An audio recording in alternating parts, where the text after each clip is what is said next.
Alright, so we have Oldhill Loda, who is Dingo. Pipe up, Dingo. That's me. Hey, I'm Outhild Lauder. Outhild. Outhild. I am German elf. Outhild Lauder. Alright, we have Farnaze Kiabani, who is a Aarakocra sorcerer, which is basically a bowman who fires spells, and that is Sofa. Yes, that's me. We have Kisari Emertum, who is a gnome bard. I apparently have a thing with gnomes when I play on your games. I know. That was just randomly rolled as well. And that's Katerina Adria. You guys know her. And if you don't, then you should go follow her. She does story writing. Hi, Cat. Is she? And then we got Sweeney Gamwich. I gotta say, Sweeney Gamich. Yeah, your name's Gamich. Yeah, Sweeney Gamich, who is a half-orc wizard who is being played by Monru. Wee! The guy is just gonna constantly say "we" all the time. Can we call him? What was his name? Sweet. Can we call him Sweet Meat Sandwich? I don't know about you, but I'm gonna. So we're all from different parts of the world, as you can see. We got Monroes from Spain. We got dingoes from Norway. That's not true. These are lies. He's from Denmark. And we got Sofa. Wait, Sofa. You're Danish as well. Yeah, we got Sofa, who is. Are you sure? Yeah. For some reason, I thought you were Swedish for a moment. I don't know why. Do you want to call a friend, James? No, I don't want to do that. Is that your final answer? And then we have Katerina, or Kasari, who is American. Don't hold it against me. I can change the accent if I need to. What happens? All you guys, other than Monroe, are veterans of D&D, so you know how it goes. You know, when I'm talking, it's best not to interrupt me because you may miss stuff. If you want to debate something, debate with me, but when I've had my final say, that's it. Just so we can carry on with the story. Yeah, and just try and immerse yourself into the game and have fun. Alright, so we will now start the Wild Sheep Chase. Are you guys all ready? Yes. I'm ready. Yes. Chirp. Was opening the windows. Or it's... So, as you guys are... So, you're sitting down, enjoying each other's company. You've been flipping gold coins at the barmaids all evening to get yourselves some drink in you. And it's like early afternoon. But you start hearing a really loud ruckus outside. Some clopping coming across the veranda straight outside the door. Then you hear a lot of women just, oh! Then the door gets slammed open. One of the barmaids gets thrown aside. And in the doorway is a sheep. A sheep. Yeah, it's definitely a sheep, guys. Okay. A sheep bursts open the door, throwing a maid to the side. Everyone just turns around. All the music stops. And there's just a sheep in the middle of the tavern with a scroll in its mouth. It looks around, very panicked. Everybody else around you is they're very peasant-like. They just wear very dirty rags, or just there's a couple of noble women in here. But then it looks over to you guys in the corner, and he bars over and just kind of goes to and nudges Sweeney's leg with the scroll in its mouth, just kind of doing a muffled "murr, murr, murr." Who wants you to do something? I think Okay. that sheep's got a note for you. Do I pick it? Okay. Got it next to me. I Do you want to pick it the up? scroll. Yeah, I take the scroll. So it opens its mouth as you put your hand down, and you gently remove the scroll from the sheep's mouth. You look at the scroll. You look over and on the front end of it, facing you from the sheep, there was a seal that wasn't broken, and you recognize this seal. This seal identifies this scroll as a speak to animals spell. And the sheep right now is kind of like a cat would do, headbutting your leg when it wants something. The sheep is doing that to you right now. Bah, bah, bah, bah, bah, bah. Everybody else is in shock, looking around as this sheep is trying to communicate with you. Okay. I'm like dying laughing. I'm sorry, this is ridiculous. Yep, it is. I think I'm just taking a deep sigh of like, thought we were gonna have one relaxing day, but then this shit happens.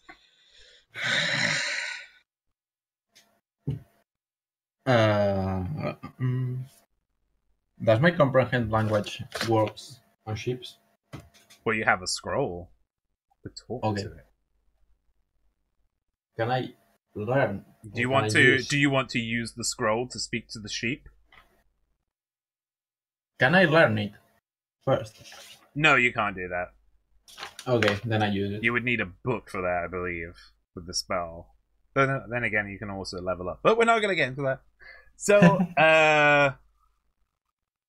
so yeah, you know the incantation. It's just a lot of hand waving, and then you point towards your throat and glide down to your chest. You start to feel yourself understanding this sheep. Its barring starts to turn into actual words. And not just any words, but a very refined voice. As it's just sitting there with its mouth open, everything kind of slows down. As this sheep is talking to you, requesting for help. I say, old chap, I need some help. So there was this, and as he's about to explain what happened, there is another boom, boom, boom, boom, boom through the door, and in comes a pissed off looking half-orc. He's being flanked by two wolves that seem to be collared, and he's holding the leashes to them. Behind him, a very large figure is towering over him. None of you can quite make it out. The sheep hides behind you guys. I need to go onto that layer. Get over there. And the half-orc then sees the sheep and then comes over to you guys. Everybody else is still in a bit of shock about what the fuck is going on. The dark figure stays in the door. Oh, that wolf is actually on top of somebody. Sorry. There we go.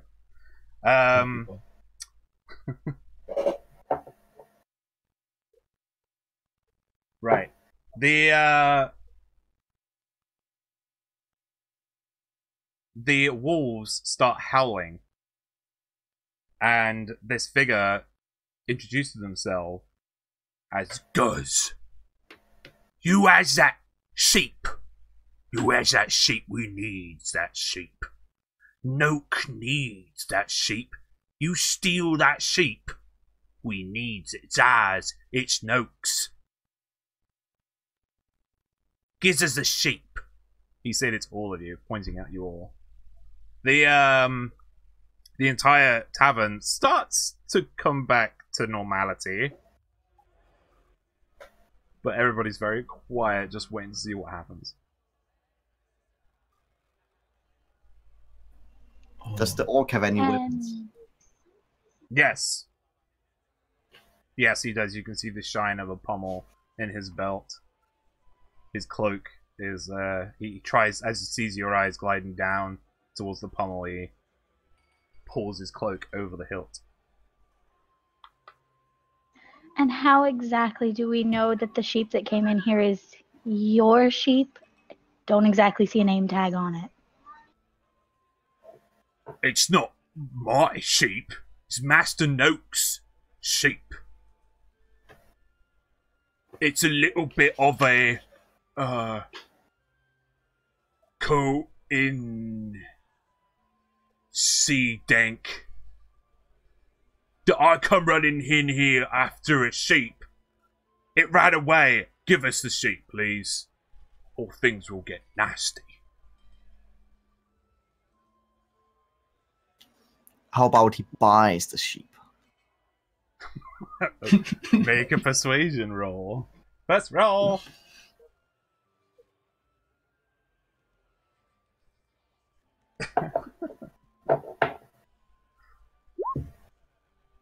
I can't see that. Oh, there we go. Oh boy. Oh my god. I don't need no stinking gold. Master Noak gives me everything I need. Now give us the sheep. Can I try a persuasion roll to convince him that this is not their sheep? Because that was my whole point. Like, how do you know this random white sheep is different from any other random white sheep? Well, obviously we followed the sheep, and it came running in here. Then he's somewhere else. That's my sheep. My friend Ramona. Hang on. Kasari, make a persuasion roll.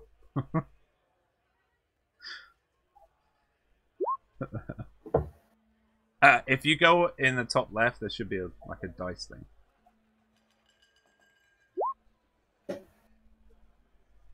Oh, there you go. I forgot the roll. Yeah, Bit. Don't Ignore worry. me. I've forgotten a lot of things today.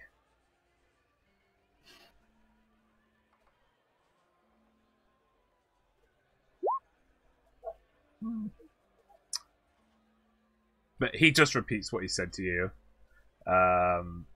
He says, I know that's our sheep. There's a lot... That's the sound of the police! Sorry, someone just hosted. I need to turn that off. Thank you, Jendar. I know this is our sheep, because we chased him in here after you. Right, the sheep right now, after it, by the way, the sheep right now is almost shaking behind you, Kasari. It's not saying an awful lot right now. Can I stand up? Do I need a perception roll to assume this thing is scared shitless? You would... No, you would know. It is scared. The sheep is scared. Guz looks behind him, waves over his shoulder. And he says, Bear, get over here! And then before you, if you didn't guess it already, because I'm a dumbass, the figure in the doorway just slumps down. The cloak slides off it, and it's a huge bear in the doorway, and it starts its way over. He can have the sheep if I can have the bear. I'm gonna guess that big cutie doesn't want some ear scritches either.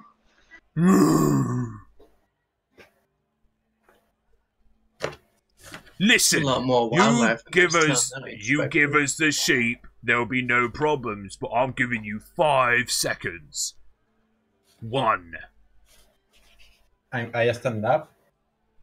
What? And I say... And I don't say, see any of us actually holding the sheep. And I say, that's not your sheep. You're going to leave. No. What? He looks very confused for a moment, and then he says, fight! He just goes in for a fight. The two wolves, as this is happening, they start making their way around towards the sheep. But that is Initiative, everybody. So let's. Where's my fight music? Ooh. Oh my god. There we go. All right, everybody, roll an initiative for me. Initiative. Oh, 10. +2 to the roll. If you have any questions, Monroe, please say. Alright. Yeah, I will. I think I have a 0 initiative. So... We are 2! What'd you get? Oh, you got 2. Is that I'm the second? Yeah. Oh, let's see where you come, eh? I'm just rolling for the guys.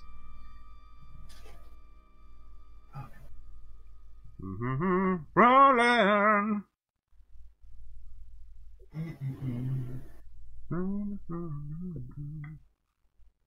Okay, wow, they rolled really badly. Alright, so who got over 20? I got 20. You got 20, nice. Nice, so Outhill. Oh shit, I didn't put music on a loop. There we go. Okay, so you got 15 to a 20. I have 15. Yeah, I got 15. What's that, 5's any?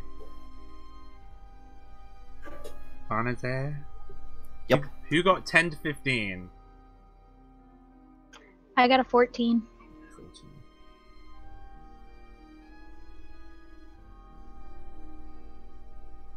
Who got 5 to 10? You got 2. Waiting on the sandwich. You got. It's Gamich. Christ. It's just Orgish for sandwich. Yeah, you're probably not wrong. All right, Outhill, you are first. What would you like to do? These wolves are aggressive towards us as well. Yeah. They are running around you. They're ignoring you guys, and it looks like their head, their eyes are on the sheep right now.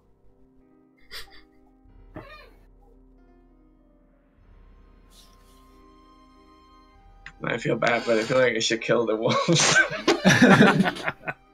Well, they are collared. It seems like they're domesticated,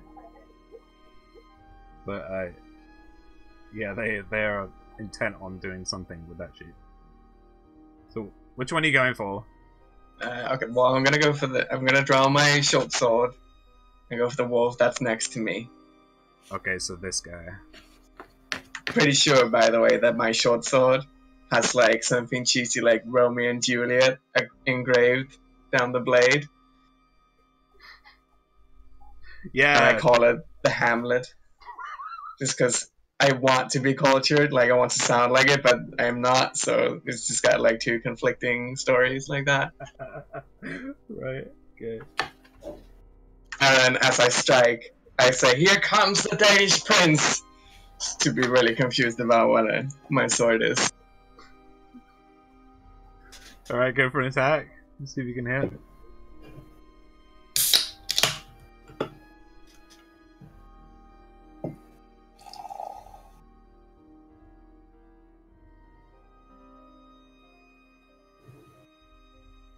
Hello? Yeah, sorry, I was prepared for the bow, so I just gotta figure it out. 13. Ooh, you just hit. Nice. Alright, now roll your damage there. So you bring... What? Your sword's called Hamlet? Yes. You bring Hamlet around above your head and you strike down. 7 damage? Doing 7 damage. Nice. My sheet says I have 2 attacks. Is that with any... Does that count for the sword as well?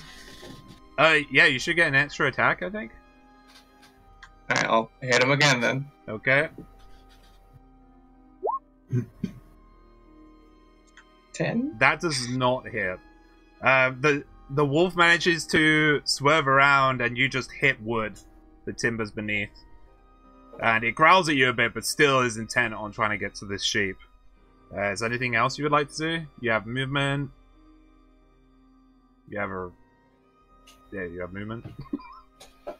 Bonus action. Yeah, I'm gonna cast Harness Mark on that orc guy, this guy. Could have done that first, by the way, if you wanted. Yeah, I know, but Okay. it doesn't matter. Alright, so you're gonna cast Hunter's Mark on this guy. We'll stick this on him. Wait, what? So we'll stick this on him. There we go. I still got one of civilians instead. Okay, that's your turn now, yeah? Yeah, that's it. Alright, Farnaze, what would you like to do? I would like to try to grapple the wolf. Which one? Bottom one. Okay. So, that's a straight strength contest, right? I think I have a thing for it. Oh? Oh? Ooh. What does it say? Oh no, it's just a bonus action, but still. Okay. So you're gonna bonus action grapple? Seems like it. Nice. Alright, well I'm gonna contest now. I rolled a 5. So yeah, you seeing what's happening, you just kind of react and just launch on top of the wolf. You can, if you can move yourself, can you move yourself? Should be able to. Yeah. And that wolf is now grappled. So I will stick. So many symbols here. Is there a hand? Oh, I'll use the strength one. There we go. Right, and now he is grappled, which means he can only move half his movement. All attacks against him at advantage. Yeah. Is that all you want to do, or because you have one hand free as you're grappling the wolf, so you just kind of dive on the wolf and get it by the belly. I would like to try to tie it down with a rope. What are you going to do to this wolf? I just became scared for this thing. Okay, make a perception check to see what you can find around the room that you can tie to at this very short amount of time. I do have a rope. What I mean is you need to tie it to something. Oh, you want to just tie it up? Yeah. Oh, then make a survival check then, I guess. You're trying to tie the wolf up, that's hilarious. Don't forget a loop over its muzzle, please God. Oh god. No. So it's kind of like a comedy of somebody just constantly getting out of a trap that someone's trying to lay for them. You're just trying to get the rope around its neck and around its feet, and it just keeps squirming out. Right now, it's kind of like two animals just kind of fighting in a ball on the ground, not really going anywhere. All right, is that your turn? That's all. That's it. Okay, Kasari, what would you like to do? Question before I answer that. Yeah. Is friendly fire on? No. Unless it specifically says on the spell or on the ability attack. Like sometimes I'll say it will only attack the enemy. Some will say it will hit everybody. All targets, basically. God damn it. Yeah, no. Shatter says each creature in a 10-foot radius. Oh, wait. No. No. I think I can do that if I center it on the bear. I feel bad for the villagers, but you know. Okay, so who are you doing it on? Who are you casting Shatter on? So I am going to cast Shatter right about here. So Okay. it hits both of them and as few other things as possible. Yeah, so hit the bear and goes. Gotcha. Wouldn't the people have cleared out of this ruckus? I mean, they're slowly making it out, but this has all happened in 6-second time, so. Okay. Just looking at your spells here, just seeing what it does. If I have to make any checks or anything. It looks like it's a con save. I must make a Constitution saving throw. Okay, so the bear has to beat your spell DC, right? That is correct, and it takes half damage if it beats my DC. Yeah. Oh, well, that's a natural 20, but that doesn't matter on saving throws. For the bear. For Guz, that's a natural 19.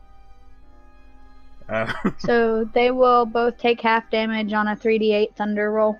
Yeah, so roll 3d8 for me.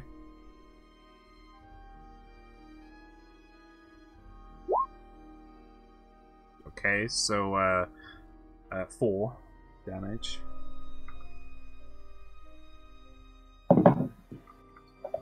Go. And you -4. Excellent. So yeah, as this is all kind of breaking out, Kisari just points at the ground with a palm, and suddenly the timbers start cracking and splitting up and shooting into the bear's paws, and some of the splinters and the rocks are starting to shoot up and hit, and kind of put Guz out of focus a little bit. But they've both taken a little bit of damage. Doesn't seem to have done an awful lot to both of them, but it's done a little bit. Is that your turn, Kisari? Yeah, other than to prep to ready draw my rapier next turn, just in case. Okie doke. Right. Now it is the wolf's turn. That is here. Oh, you guys can't see that. Hang on. Let's go. He is going to move around you. Oh my god. He's walking on the and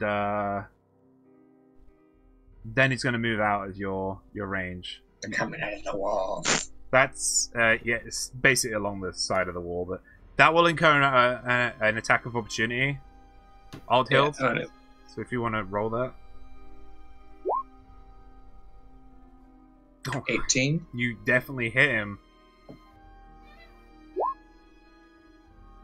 8 damage. Oh wow. As the wolf glides by you, you definitely, with a backhand swipe, slice into its neck, the back of its neck. Not quite decapitating it, but now it's just a bloody mess on the floor. Blood seeping through its fur and into the timbers. The patrons of this tavern are starting to realize what's going on, and they start standing up and moving towards the door. So yeah, that's he's dead now. Is there a big X? Is there a fat X I can put on this guy? Yes, there is. How do I? By the way, in 5e, is it to or through threatened spaces for attack of opportunity? I don't understand the question. I think you have to be in the threat space and then move out of it. Yes. Yeah, you can move around the person, fine. But if you move out of that 5 feet radius, then it will incur a melee opportunity attack. Alright, I'll just use the red dot to show that they're dead right now. I don't know where the red X is. Okay. So that... It's where the treasure is, James. That wolf is dead. First row to the right. First row to the right? Can't see it, no. I could put that there. There we go. Crossbones. It shows it's dead. And I take off the red X. There we go. It's the furthest right on the first row as well. I can't see that. Anyway, so you did 8 damage, so you just eviscerated this thing. Alright, it's the second wolf's turn. And that wolf is going to... So they've got 30 feet of movement. So it's going to 5, 10, 15. And you go with it. Because you're grappled. And it's going to... Oh shit, it can't. Oh... I'll give it a high DC. Okay, it's gonna with its front paws, it's gonna try and its jaws, it's gonna try and latch onto the back of the sheep's neck to get it in a grapple, a weird wolf grapple. 9. The sheep gets an 18, The wolf gets a 9. The sheep just... I don't know how. The wolf goes in for a bite, and it gets just a big mouthful of wool. And the sheep just kind of springs out the way. And moves where the dead wolf is right now. And that is the wolf's turn. Now it is the bear's turn. The bear is going to go to you, Monroe. I mean, Sweeney. Fuck, you're still big. Here we go. It's butt on the table. He's gonna go to you, and he's gonna make a big swipe at you. He rolls a natural 1. Oh my god. I like you. He goes to swipe at you, but instead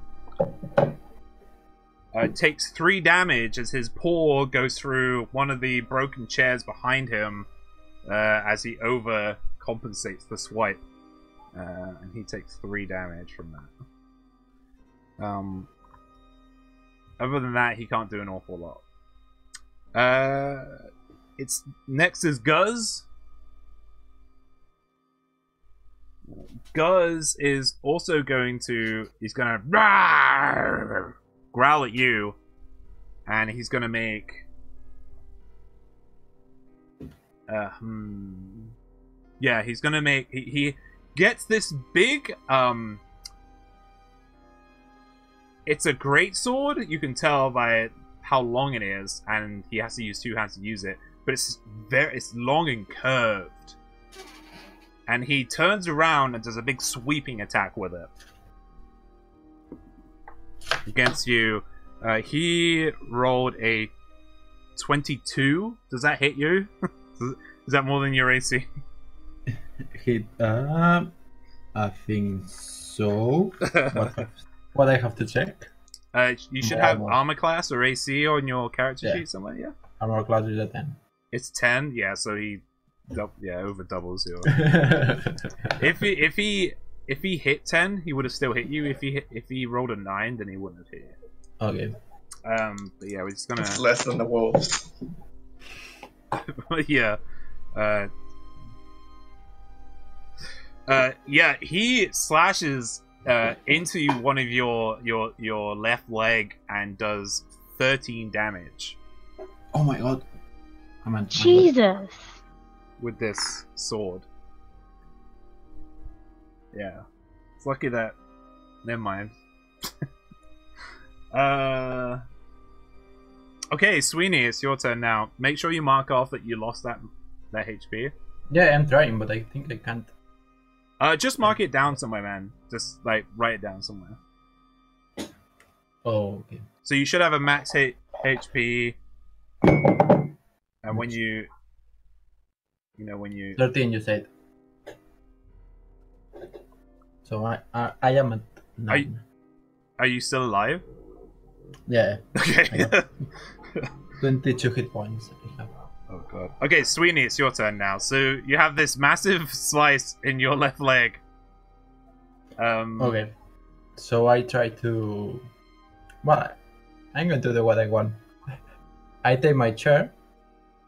You take your chair? Yeah, because I stand it up before the fight. I take my chair and try to knock up the goof, I think you'd say. You don't want to cast a spell?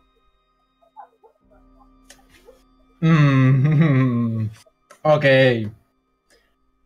Well, okay. You got loads of spells here. You got Chill Touch, Firebolt, Thunder Wave, Witch Bolt, Burning Hands, Wink Wink.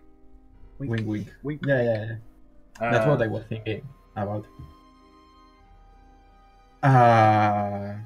Yes, I'm going to use Burning Hands. Burning Hands, yeah. So as you hold your hands with thumbs touching and fingers spread, a thin sheet of flame shoots forth from your outstretched fingertips. Each creature in a 15-foot cone must make a dex saving throw. A creature takes 3d6 fire damage and fails save or half as much. Once successful one, the fire ignites any flammable objects in the area that aren't being worn or carried. Okay, yeah, so that's just instantaneous. So yeah, you see Sweeney, as you guys have seen many times before. Wink, wink. He holds his hands out in front of him and just yeah, it does this. There's some gunshots in there as well, just for extra immersion. And they roll a dexterity saving throw, both of them. So they have to beat your spell DC. Do you know what that is? Yeah, I do have it here. Spell save? No, spell attack bonus. Is that? The spell DC. Where does that say that? Where does that say that on the catch sheet, guys? Does anyone know? I've forgotten. Let's see. Yeah, each spell says DC. Oh shit, yeah. Alright, so it's 15. You got DC of 15. They fail on both. Right, so you do max damage. Well, unless it was a crit. 3d6. So roll 3d6 for me. Oh my god, don't make the papers. Roll 3d6. 10 damage. Oh my god, too powerful. Yeah, so just this fire breaks out. You do 10 damage to that motherfucker and 10 damage to that motherfucker. And the bear is ignited. The bear is currently on fire as well because of that. Anyone have marshmallows? It smells of really, like, it smells, you know, of burnt bear hair, which is even worse than burnt dog hair for some reason. And that's your turn, Sweeney? Do you want to move, or do you want... Did you have a bonus action? I do want to escape, of course. I just want to point out, if you do move from where you are right now, you will get an attack of opportunity. They're going to strike at you as you run away. Yeah. Yeah, I'm going to... How much I can move? You should be able to click the cursor and then just click on the dragon. Can you do that? No, I can move myself. Okay, one sec. It's my bad again, I think. Where are you? There you are. Alright, now you should be able to. Yeah. So I can move on how many squares? So you can... Each square is 5 feet. So I have 30? And you have 30, so you can move 5 squares. Right? That would and be I want 6 squares. James. 6 squares. I knew that. 6 squares. 4. Okay. 5, and 6. And I hide behind that table. Alright, so you attempt to hide, though you don't... Well, I how it say? I just lower my body. Okay. Alright. So you're just peeking. Guz and the bear are going to take an attack at you. Because it was an opportunity. Oh no. Yeah, we That's why we said... lost the sandwich. Don't worry, I have cure wounds. Don't die. I got some mini shit as well, I think. I said I was going to die. The bear rolls a 9. Yeah, Guz rolls... He rolls a natural 10. He rolls a 15. So he hits you. Yeah. You better hope that he rolls 2 once. Where's my fucking D6? There it is. Oh shit, it's not bad. So he hits you again with this big slashing attack from his whirlwind greatsword. He hits you for 8 damage. Oh yeah! Are you alive? Fine. You just fine. Yeah, and he just seems to be he aiming for your midriff. It digs in deep, but you manage to get away. All right, Althild. It's your name. Your name. It's your. It's my name. It's your name. It's your go again. It's my name in the books.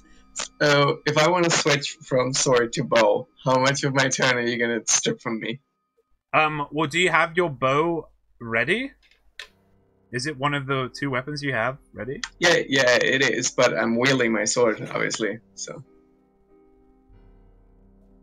You can just use your bow if it's ready, if it's in your inventory.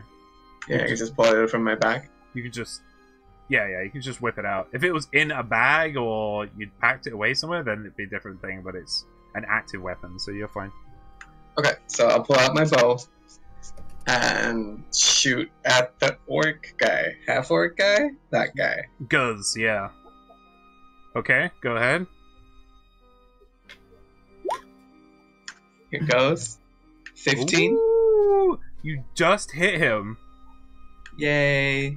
Yeah, and you guys hear twang of Althild's bow going off. Do you want to roll your damage? Yeah. You get an extra attack, don't you? 10 damage. 10 damage. Nice. Yeah, and I've got a feature called like Warbreaker. Yeah. It says when I attack something, if there's something 5 feet within that, I can attack that as well.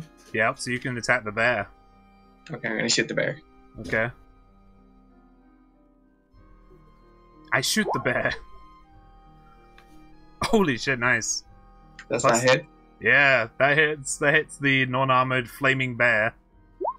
There we go.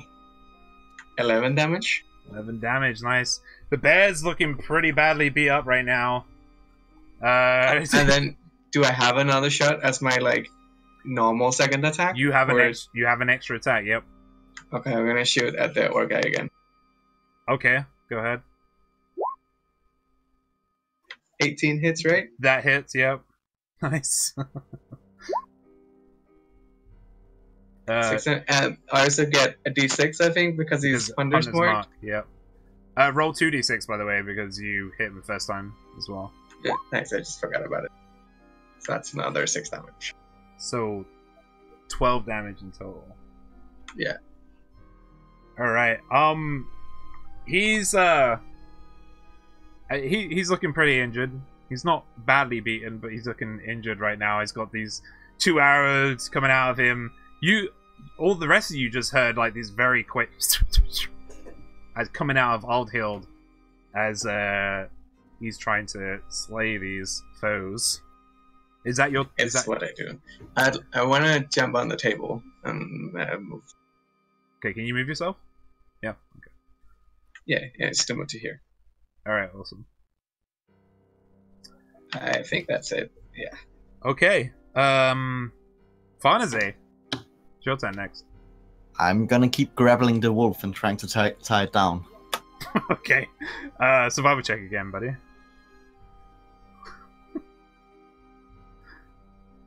I feel like somebody's not pulling their weight on the team. I love it. I love it. It's great. Oh, you just make it. -2 as you well. Have -2. Right. So somehow, you think just by pure accident, really, and yeah, you've managed to tie up this wolf in just a spaghetti of ropes. It's currently just on its back, just like just kind of get up, rolling around. So that's your action. Is there anything you want to do as a bonus action, or? No. Okie dokie. Kisare, sorry. Kisare. What would you like to do? Well, I think they've got the wolf handled. Of the orc and the bear, or half orc and the bear, who looks the angriest and least injured? Well, the bear's on fire and almost like is bleeding out as well. The orc looks just a bit injured. Right, so I want to cast Dissonant Whispers as one of my 3rd level spell slots, bringing the damage up to 3d6, and it is a wisdom save of a DC 14. Alright. If we want to take one prisoner and interrogate them, I don't know which of the bear and the orc is the smartest, so... Right now, I don't think I care. Alright, what does he roll? Okay, he rolls a 6. So you do maximum damage on this guy. So you start spouting off whispers directed at Guz. Holy shit. Boom. Really? 20 damage? That's crazy. Nice.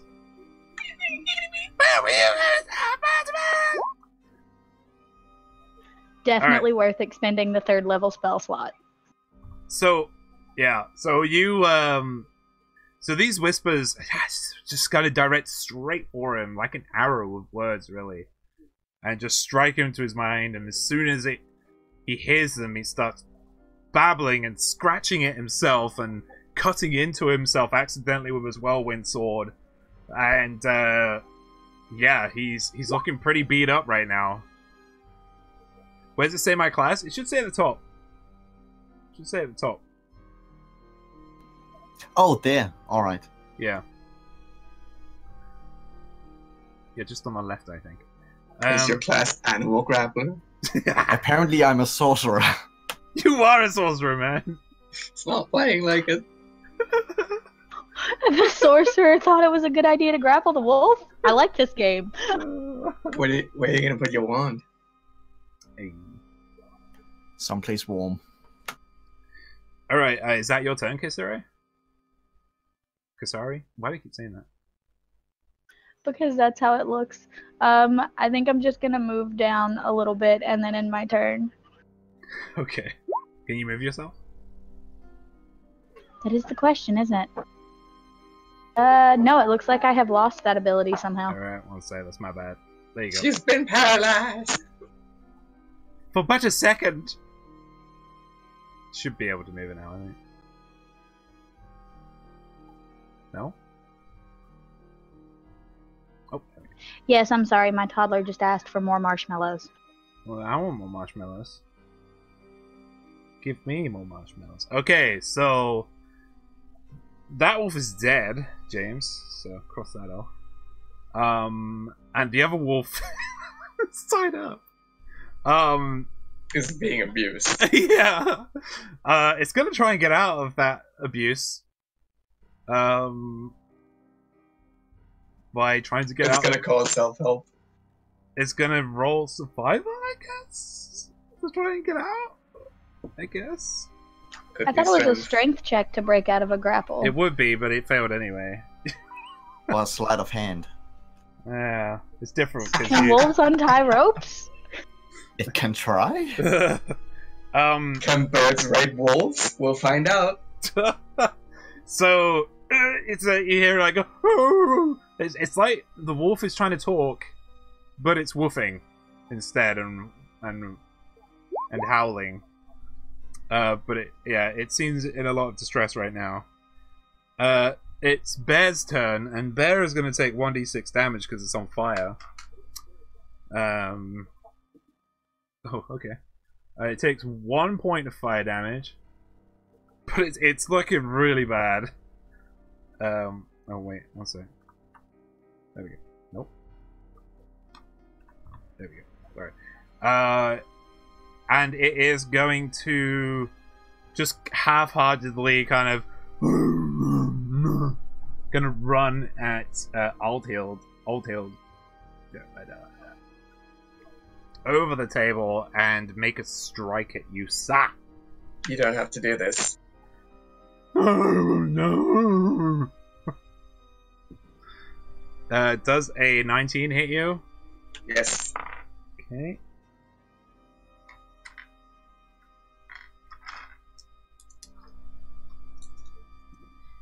Okay. 12 points of damage. Ow. Yeah. It punches you with its paw, like straight across the face. You feel like a couple of teeth just pop out, and they just clatter against the ground. And it's also left quite a deep slice claw mark into the left side of your face. But that's its turn. Now Do I have a scar across the eye now? But you don't have scar yet. It's bleeding profusely. Now I'm okay with this. now it is Guz's turn, and he is going to try and run away. He's Little bitch. he's not doing too good. So Shoot him in the back.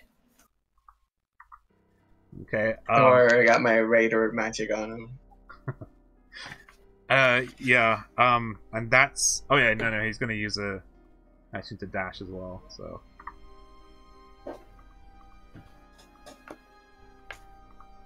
Okay, and he's just outside the door right now. Sweeney, it's your turn. Oh no, he's back in here. No, it's me. Oh. Alright, here. I just was setting the open. Okay, doke. So, where's he? Oh my god, he ran away. Let's see.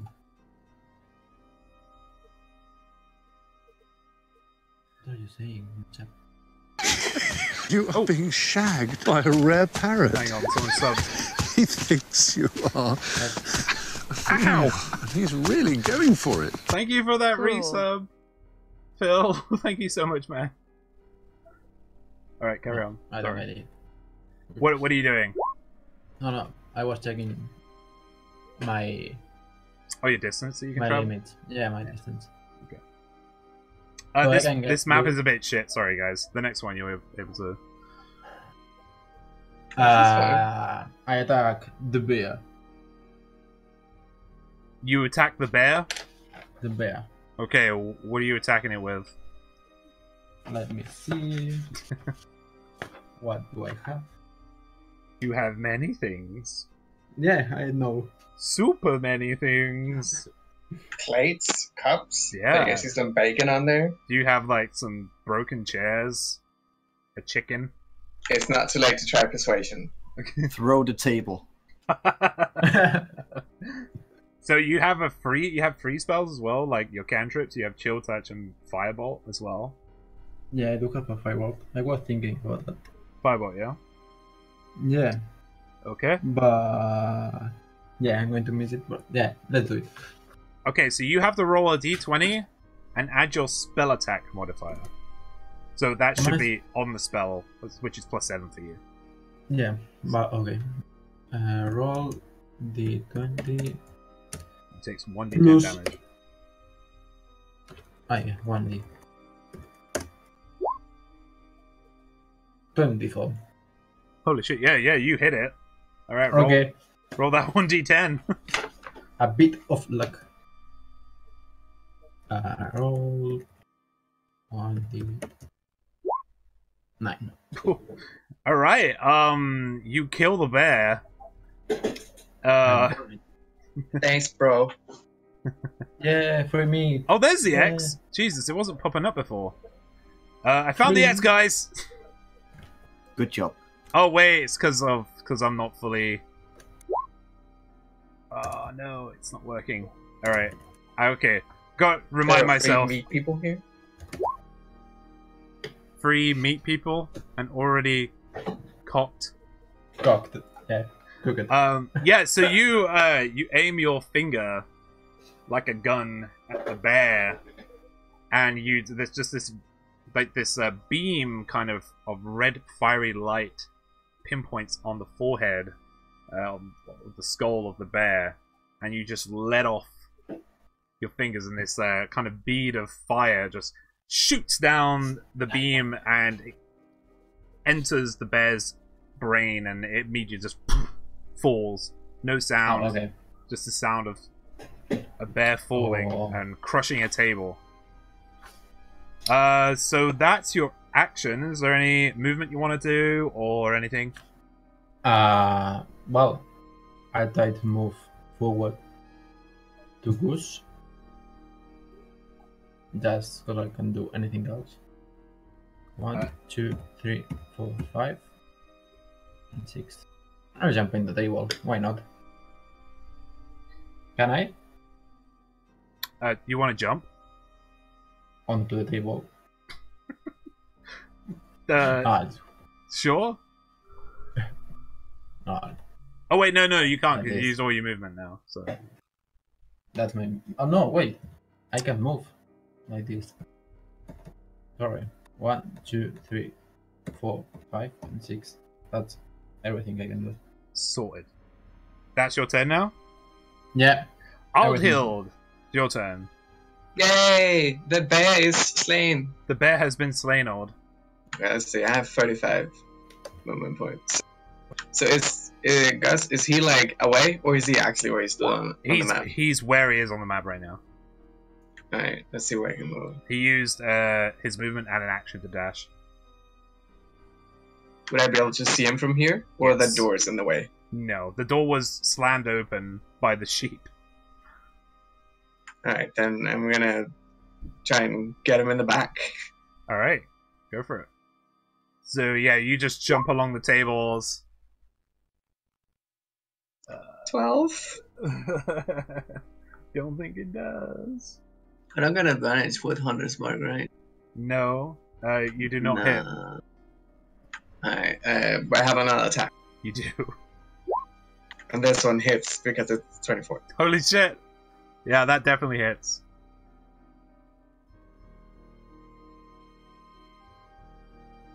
Right, hold on. 11 damage? Plus Okay. Hunter's Mark? Oh yeah, roll. Roll your hunter's mark. Another 3. Okay, you defeat Gus. Yay! An arrow just fizzles with the essence of the hunter's mark. Just fizzles through the air and goes straight for the back of his skull. There's still patrons in here. Yeah. I find the most attractive one and use, I can switch my Hunter's Mark to another target. When my unwell attack dice, I find the most attractive patron and I switch my Hunter's Mark to that one so that I can find them later if I should want to. Okay, so the most attractive patron will probably be the barmaid here, if you can see that. Yeah, I see that. Looking at that right now. I'm looking at dead ass. And I will. That's not creepy. Oh, you don't know Dingo. Oh, there's a guy driving a wolf. How is this so creepy? How is this the creepy? Stalking a barmaid? How is it not creepy? Not All right. stalking him, just open to things. And I'm just networking. Alright, so you kill Guz. There is currently still a wolf on the ground that is struggling to get up. I don't know if we should get into this. Should we just leave Just gonna that let to it the happen. bard? The sorcerer, I mean. So, Yeah, it's best to just... Farnaze, it's your turn. I'm gonna keep tying it up. It's already tied, man! He's gonna strangle it. I want to make it secure so it can't escape. Okay. Roll survival, I guess. Again. So you can make that rope tighter. Can someone just CDG this poor thing and put it out of its future misery? CDG? What does that mean? I want to have a dog. Coup de grace, you stab it in the head and it's dead. Yeah. It kind of looks up at you, Farnaze. And you get a feeling.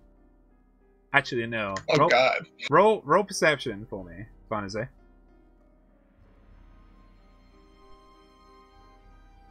Farzane, even.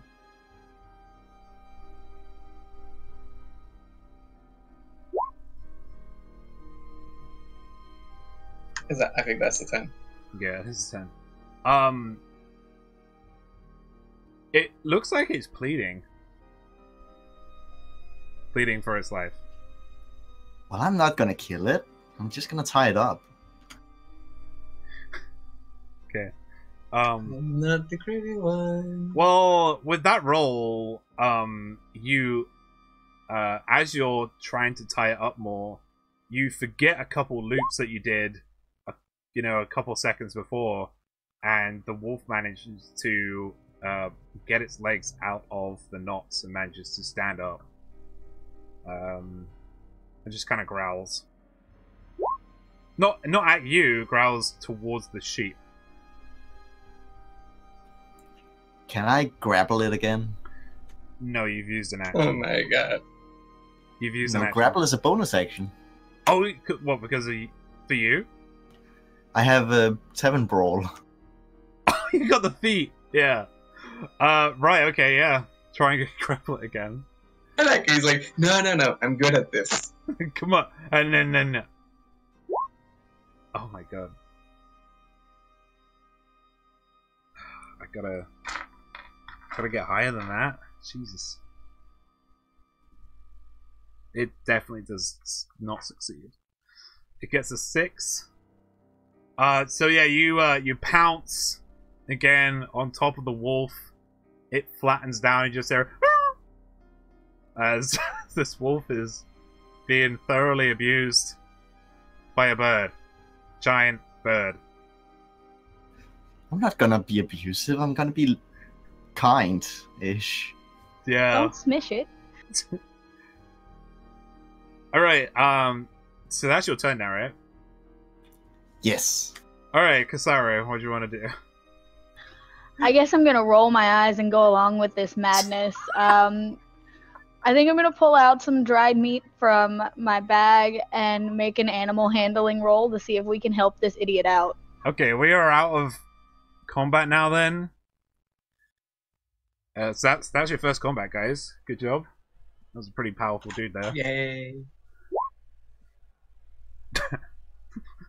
That was the worst animal handling roll to end all animal handling rolls. Even if it didn't already include my jack of all trades, it's only an 8. So what were you trying to do again? Calm the stupid furball down. I offered it a snack and made an animal handling roll. Okay, so you go down and you go, oh, it's so fine, right? And you'll be okay. But your hand just kind of like smudges. It goes along its eyeball, and then you just really ham-handedly stroking its face right now, trying to calm it down. It's sitting there going.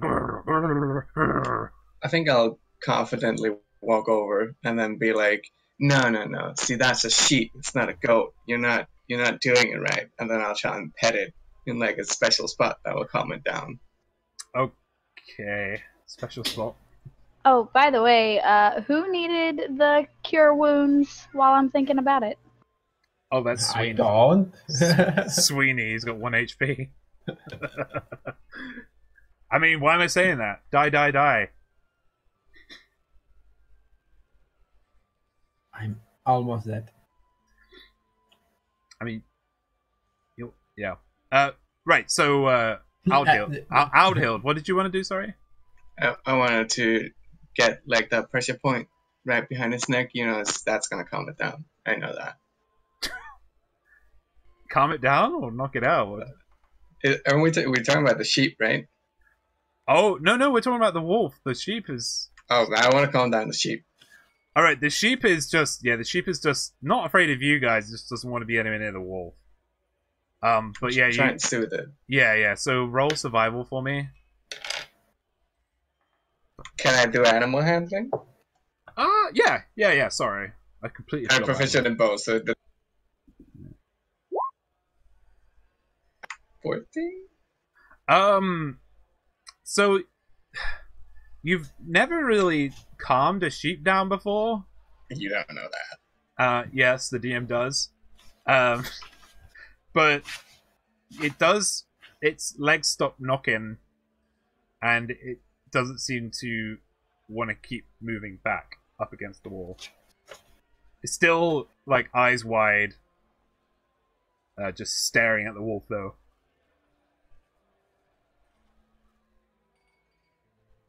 Excuse me. So what do you guys want to do? I'm gonna roll this cure wounds real quick. Alright, so... yeah, roll that heal. So you're getting healed, Sweeney. Nice. 12, but it's better than nothing. Yeah, I mean, that was 1 hit by Guz. Yeah. So yeah, you should have a maximum You should have 13 HP now. Sweeney. Right. So the sheep starts to chatter. Trying to get words out. You hear the words Thinithia and shine bright. Shine bright. What'd you say? Like a diamond. Don't worry. Okay. Okay. Okay. Alright. It's Brianna. Huh? Did you just say Yeah, it's... it's Brianna. Yeah. I thought you did. Okay. But is everyone hearing that, or just the sandwich? No, you're all hearing this. You're all hearing Okay.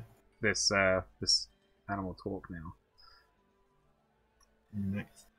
All the patrons who were just on their way out the door start coming back in again and sitting at their original places. You can hear some people outside. You imagine to be mussing around Guz's body. The sheep, after about 10 minutes, starts to actually talk, pausing every now and then because it keeps barring, or bleating, rather. And the sheep says, thank you for your help, brave adventurers. Thank you. You're not a normal sheep, are you? No. I'm not a sheep. So why'd you have 2 wolves, a bear, and a dumb guy after you? It's a long story that I wish to tell. In short, We've got time. my name is Thinithia Shine Bright. I am a wizard of import in this area, except my apprentice, Noak, turned me into a sheep one morning. No doubt jealous of my amazing magics. This town needs me and my transmutation. He took a wand of mine, something, a prized possession, and he, poof, turned me into a sheep. No doubt these animals you see in here are also people. But he has recruited them to his side. He's taking everything I have. Will you help me? I can reward you greatly. So, is there a story to the orc, or was that also classified as an animal? I am not sure about him, really. If he was chasing me, he must have been with Noak. I believe I heard something about a reward. Yes, as I say, am a wizard of much import in this town. At least twice a year, I help the residents get through the mountains along the pass by turning the rocks into rabbits. The kids love it. And because of this, I've earned myself quite a lot of treasures. So, can I call over the barmaid and give the name the sheep just gave us and ask if she's ever heard of such a person? Oh, okay. She says, "Oh, Noak. Noak's terrible. The past 2 years, it's been causing all kinds of terrible things out to the southeast. I don't know where his master has gone. Would his master's name be Shinebright? Fenivir, yeah. Fenivir Shinebright. He used to help us with all sorts in this town. Building, trade.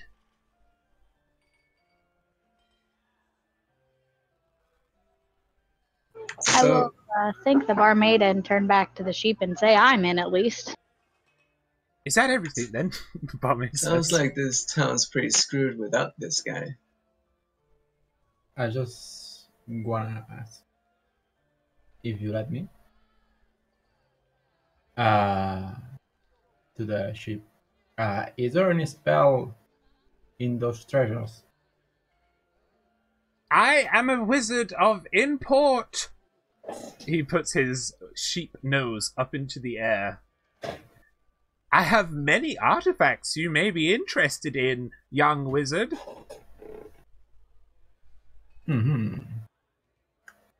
Magical artifacts. Bah. Can I keep the dog? Are you asking the sheep that? And the group. We're not feeding a dog. You're already feeding mean- a bird. If you can feed it or let it hunt for itself and it doesn't attack any of us, I've got no problem with you having a pet, but good luck with that. Awesome.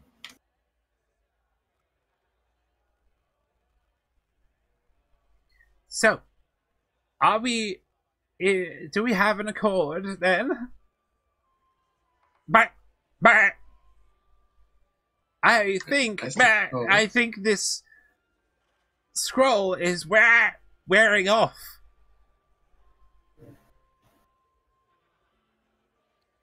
Would you like to come with us, or are you going to hide somewhere? I will come. Well, hang on. There's a fucking wasp in here? What? It's fucking October, mate! Anyway. What did you ask, sorry, again? That really distracted me. Is he going to come with us, or is he going to go hide somewhere? Right, I will come back with you. I will stay very far behind. I am but a sheep. To return me to my original form, I will need my wand. My wand of true polymorph. I modified it to help me and what I do. So my apprentice Noak has used it against me instead. Is there anything stopping him using it on us? No. We could kill him, then he couldn't use it on us. Yes, I kill like that him! plan. Kill him! You Bah. try to let your apprentice real quick. Bah. Is it necessary to kill him? Yeah. He's ruined my reputation. But listen, could we grapple him and tie him up 3 times and bring him on the rest of our adventures? The sheep says, well, if you're into that kind of thing, I can't stop you. You seem to be very adept at it. And he nods at the but Birdman. Other people are. That's racist. I know. I will come with you because I know precisely where my home is, of course. I escaped from it, after all. I will show you the way. Great. Would you like a drink first? No. I will have some grass, actually. I didn't realize how tasty, nutritious grass was until I was turned into a sheep for the last 2 years. And he just starts plodding out of the tavern to the... you can't see it on here, but just outside there's a little greenery, and he starts just munching on the grass outside.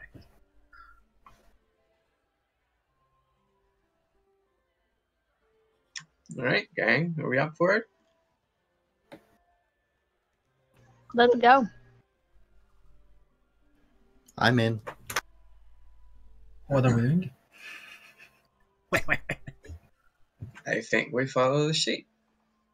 Okay. The barmaid, actually the bartender comes over to you guys. And he says, boy, you kind of made a mess. Yeah, you're welcome. Thank you. He seemed like a very big fellow.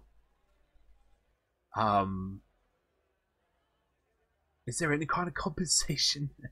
You've broken a table. The bear broke a table. I have to move all this. Could I get some help, maybe? Or Do you know bear meat is really good for your I don't know. I see it's pretty rarely done. I could maybe put the cook to it, my wife. She'd maybe like that. Anyway, I don't want to insult you lot, but I'll give you a night to sleep here. If you want.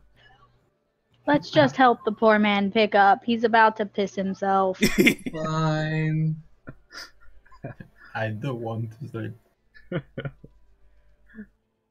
don't know why, but I want. You want to what, sorry? I want to sleep. You want to sleep, right. So it takes you guys about an hour to get all the bodies out. You've still got the wolf with you somehow. So it's fireman slung over Farnaze's head. The Guz has been cleaned up outside. And the weapons and the armor that they carried are behind the bar right now, the bartender tells you. Excuse me. And he says, right you are. I think I can get the tables all fixed and sorted. Thank you very much for your help. We only have one room available for all of you, but it's upstairs, and if you just turn on your left, it's the room just on your left, the first door. And it's like he's kind of trying to usher you as fast as possible out of the line of sight of everybody in this tavern. I'm gonna go sleep outside with the wolf. Okay. I'm going to sleep inside. Yes, Yeah, I'm not take gonna the turn down the thank room. you. Right, so Kasari, Old Hild, and Sweeney, you go upstairs. Finavir, he comes in and trots upstairs after speaking to the bartender a bit, and then comes into your room. You hear the clock, clock, clock, clock, clock of him, and just the random bah, bah! He just kind of nods. Nudges open the door. Well, tries to nudge open the door. It doesn't open because you guys are closed there, I imagine. Knock, knock. I'll open the door. Knock. Back. Thank you. Lovely, lovely elf. I was an elf once. Before this happened. But now you're a sheep. I wouldn't want. Yes, but must be nice. Are you hoping for a bed? No, I'm a sheep. I'm very comfy. To just But you were hurt. sit down. No, I You're wasn't. wanting to be a bed. I've never been to bed before. It could be fun. Maybe. First time for everything.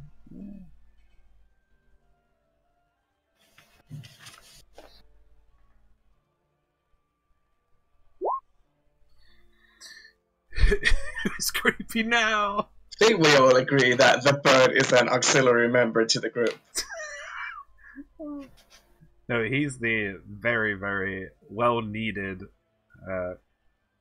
animal handler. Maybe it's a cultural thing. He's a ropist.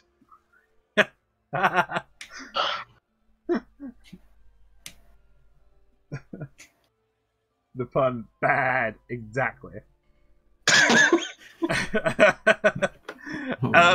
Right, so how long does this scroll last? Because this sheep's been talking for a while. yeah, actually, well, no. The thing is, it's been like just over an hour since this has happened, and as he moves into the room, he does start barring a lot more, bleating a lot more, until eventually he thinks he's talking to you, but he's actually just bleating, and you guys are just looking at him confused, and then he just looks at you all, hangs his head in shame, and then just goes to sleep.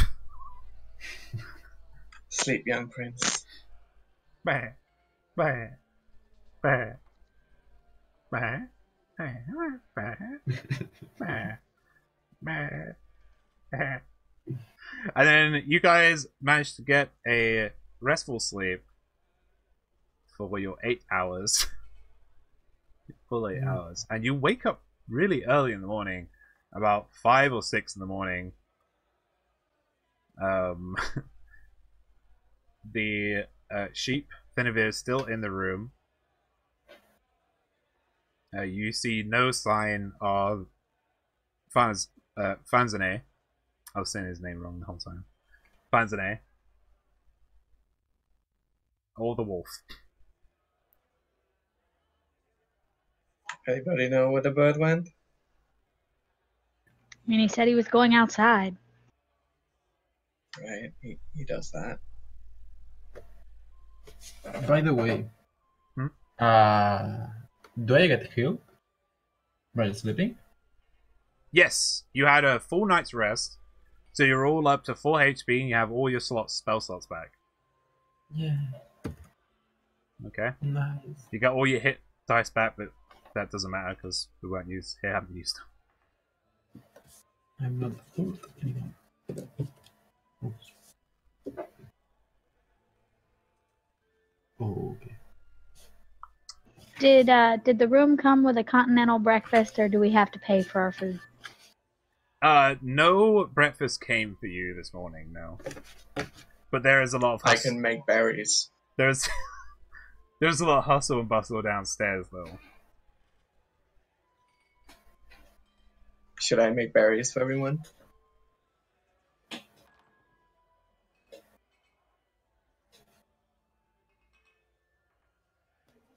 Do we even have money?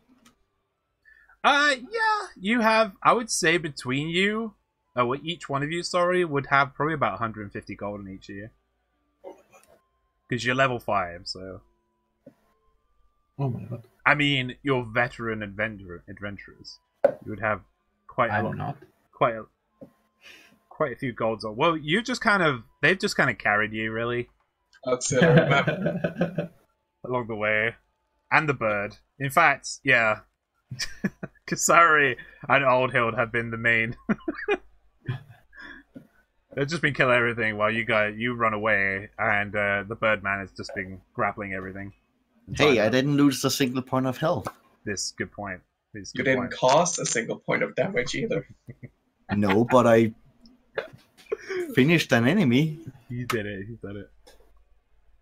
You did. I'm born. Is that important? Say what? No, I born. I said I born. Is that important? Yeah, whatever. I just realized someone's put Hello Eyes Sheep on the map. Who did that? I don't know who it is. I saw it a long time ago. Take it off. I can't delete it for some reason. Take it off. Because it's too good. This is the whole map is Hello Eyes Sheep. Eyes Shep, sorry. Okay, so as hearing you all wake up, Finavir starts waking up. And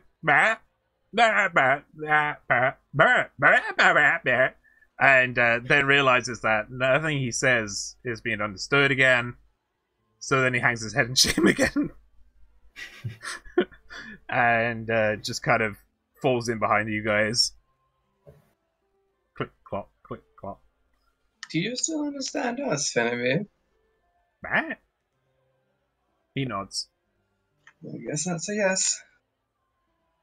Well, at least we've got that much communication going on. Bah. 1B is yes. 2B is no. The best communication ever. Excellent. I wonder if he can draw in the dirt with his little hoof. Are you asking him that? You know what? After some pondering, yes, I will ask him if he can make simple shapes in the dirt with his hoof to help communication. He goes outside and goes to the area that he chewed just a bunch of grass, and it's all just almost mud now. And then with his hoof, he actually draws an emoji happy face in the soil. Bah! I guess that works then. Yeah, He that's pretty good. sticks his nose up in the air. He's very proud of himself. What a communication with a sheep. The best thing ever. So what are you guys doing now? We follow the sheep, don't we? Where to, Finnegan? He starts to talk again. Bah, bah, bah, bah, bah, bah, bah, bah, bah, bah. No. Dirt you or two show walk, us. Benavir. He just goes ahead and goes in a southeasterly direction towards a small, sparsely populated wood. But there is a path along here. While you're on the way, your suspicions have been confirmed that this Noke has been causing quite a lot of issues within the population of this town. A lot of people have been complaining that people have gone missing, and the last thing they were seen where they were going towards that town, and it was always Noke. He was always claiming responsibility for it. He would always say that Finnegan had gone missing. But yeah, people have just been going missing, and everybody's very distraught and upset about it.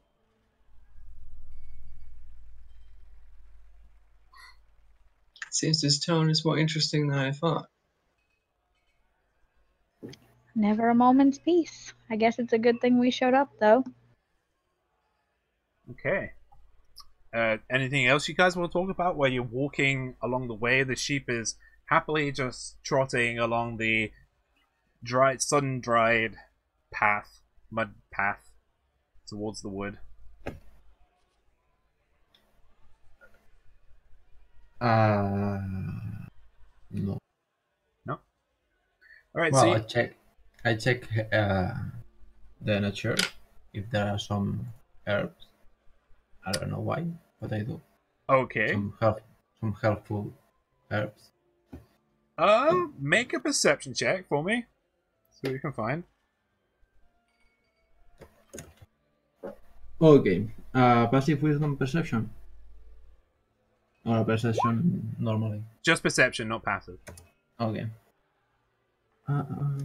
Alright, Dingo. Roll 1d20? Yes, 1d20. Okay, I don't see anything. Yeah, everything's really green.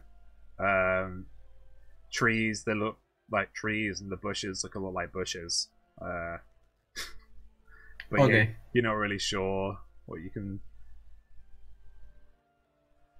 Not really sure what to pick, really. But yeah, you guys make your way. We're going to take a short break, because I need everybody here when the next passage comes along. Alright, so Finnegan, he takes you through this sparse wood. When I say sparse wood, by the way, I mean like there's a tree. The trees are all quite widely separated, but it's probably about 6 to 12 feet between them all. There's not much in terms of shrubbery here. You see a squirrel every now and then, rabbits hopping, and then you see them for a moment and they're gone. But then after, say, about 5-10 minutes of more of walking, you start to come across some structures, which look natural at first. Rather than stone or glass, these houses before you seem to have been formed from the living branches of 4 sturdy oak trees. These have been shaped and woven to create 3 thick platforms. The lowest of these platforms is roughly 40 feet across and sits about 10 feet from the ground. The only obvious route up to is a gentle slope formed of roots and branches that connects roughly with the main path. Branches curl around its base, creating a rough bowl shape around it. From where you stand, it's possible to see flowers and small trees growing around its edge. By far the largest of the 3 platforms is the middle one, which looks to be around 60 feet across. It is about 20 feet above the ground and is fully enclosed with a wall formed from twisting branches. You can see evenly spaced window-sized gaps, as well as what appears to be a door at the point closest to the garden platform. The final, tallest platform is roughly 30 feet above the ground, and is much smaller than the others. It looks to be linked to the central platform by another small slope.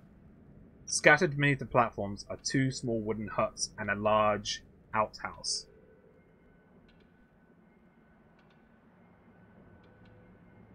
When you arrive,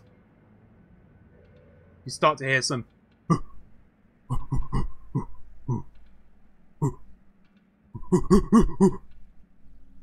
you look over the trees, and there's 3 apes that seem to be playing with a set of dice.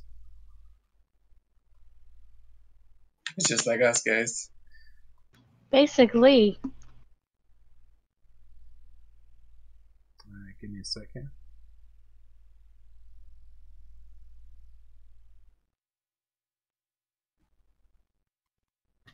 They are red. They might be enemies. Yeah, I always do this for stuff that you guys don't know. You see 3 apes that haven't noticed you yet, and they seem to be playing dice. And in the ground, behind the 2 from the furthest from you, stuck about halfway in, are 2 greatswords behind them. You also notice off to the bottom, to the south of the central platform, a bear starts coming out of the outhouse.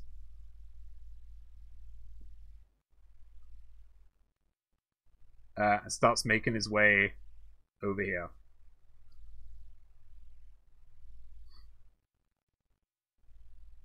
And I need to do this. I'm not on the map. Oh, you're not on the map. Sorry.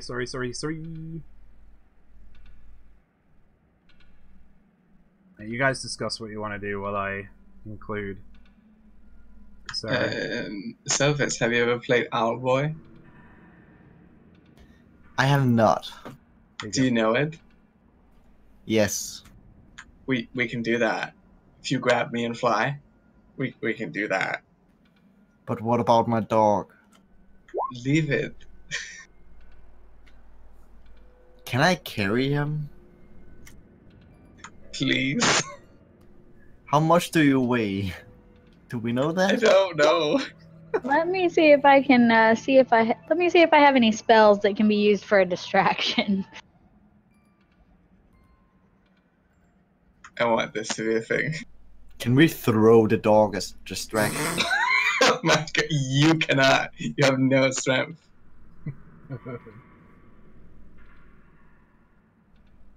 You hear in the distance a soft yes.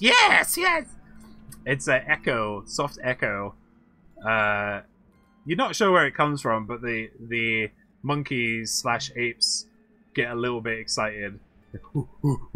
And they start like throwing the dice at each other now, not actually playing dice, they're just throwing dice at each other. So yeah, by the way, this is the map I was having an issue with earlier, but it's close enough with the grid. Looks good to me. By the way, guys, I do happen to have a 2nd level illusion spell. What's your plan? Batman.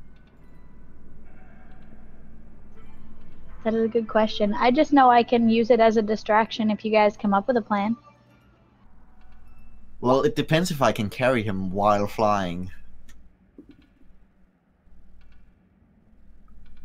I also have an invisibility spell if someone wants to go in unseen and do some stabbing. I'm better at shooting, but I guess I'm the only stabber here.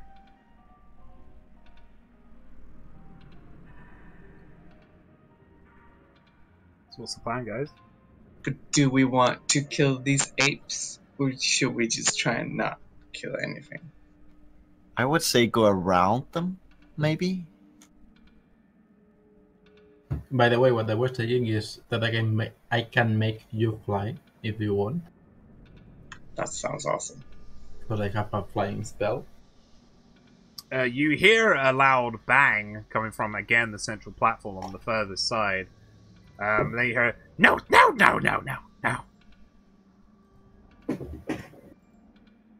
Is Fenivir with us? He's behind you, like, way behind. He's, like, in kind of hiding in one of the bushes. I'd say probably about 100 feet behind you. Can we see him? Make a perception check. Shit.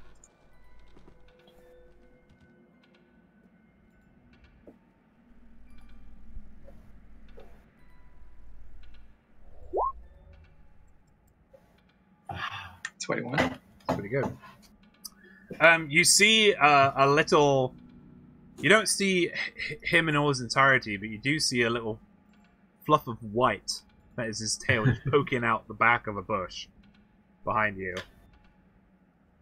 That's not good enough. But I guess he let us here because we need to get in here.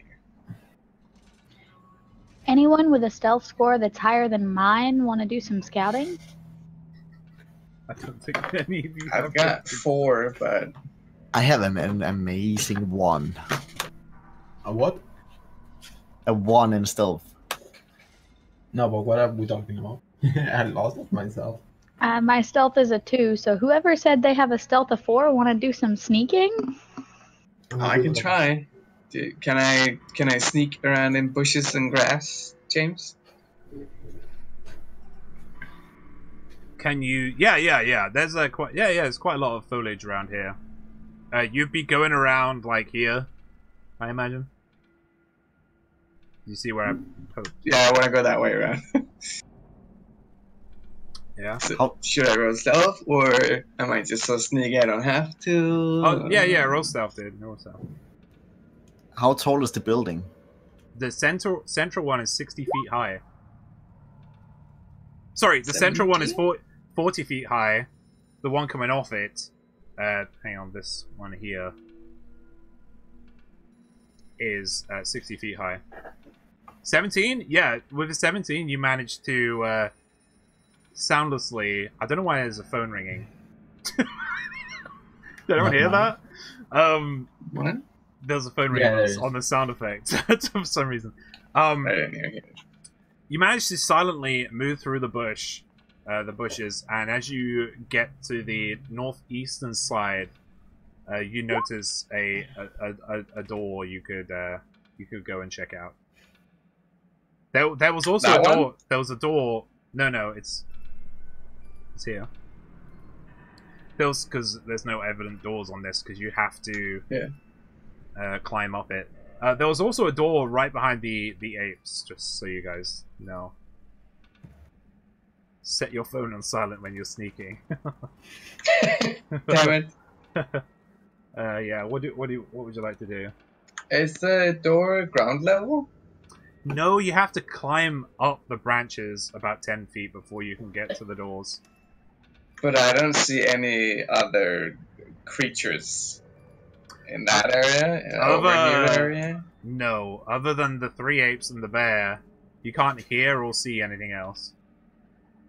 You can see quite well inside the place, actually. And when you get on this side, you do see a figure that is frantically moving from one side of the room to the other. And you hear just like random spits and spats as whoever is in here is working on something. Alright, so I have an idea of who that is, but can I continue further downwards? Yes. Around the buildings? Like, yep. Can I go this way? Do you notice any other openings or creatures or... Say where you were again, sorry? I want to move like down this way. Okay, no, as you move around there are no more creatures around. You could move around the trees and go up that little slope. Here appears to be like a little garden that whoever's house this was has been keeping. This area is just open? Yeah, it's just an open garden. And as you go up that slope, there is a pungent smell of bear shit. Because the bear just left the outhouse. Yeah, I get that. I guess I'll head back around, back to the party. Okie doke. As you get to the top here, you... What's your... What did you roll for stealth? 17, right? 17. Okay, no. You hear the footsteps stop for a moment. Just in the middle of the room. Then you hear... And then you carry on walking around the house back to your party. Alright, guys, I think I found the main guy. Nook? Noke. N-O-K-E. I think I know where he is. And then we can sneak around. There's like a secret door we can fall up to. Might not have to deal with these apes. Or you could do an illusion in the other direction. We can just go around. You hear a small bang from the distance. Right from behind you. This might not be Nook's house, is what he's trying to say.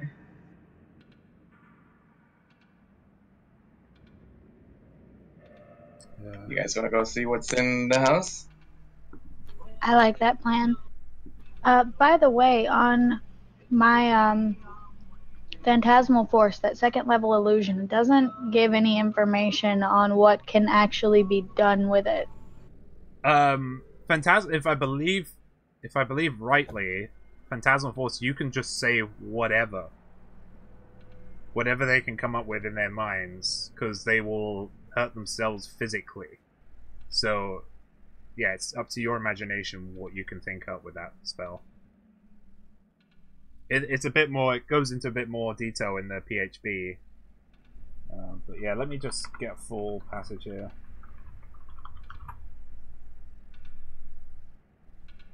Yeah, you craft an illusion that takes root in the mind. Mistake intelligence. Yeah, the phantasm includes sound, temperature, and other stimuli, also evident only to the creature. The target can use its action to examine the phantasm with an investigation. So a phantasm isn't like a thing, a creature. It's literally just a fantasy or an illusion of something that they truly think is real if they fail that intelligence save throw. Okay, now that I see. So Sorry. Say I think one of the examples it gives is you can say to a or you can try and suggest to a orc with Phantasmal Force that there is a bridge going over a big gap in a crevasse. Right, and it will just try and go over that bridge when there isn't one, and it will fall to its death. That kind of thing, you know. The limit is really your imagination, wherever you want to say. Gotcha. Or you could just say, "Oh, there's a dragon," you know, and if it fails the intelligence saving throw, it will think a dragon is physically there.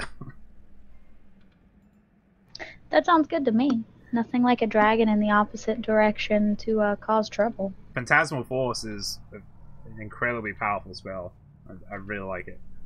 What's the range on it? 60 feet.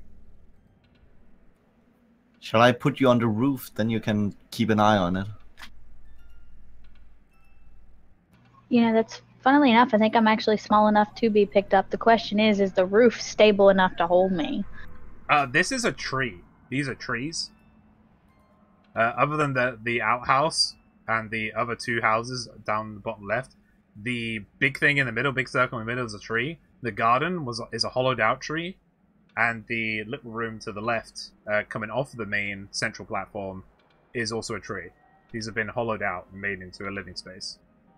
Okay, so it's not like Druid wove tree. This is someone actually turning this crap into. Yeah. Then I can just put you on a branch. It could possibly torch the place if we know that it's bad guys in there.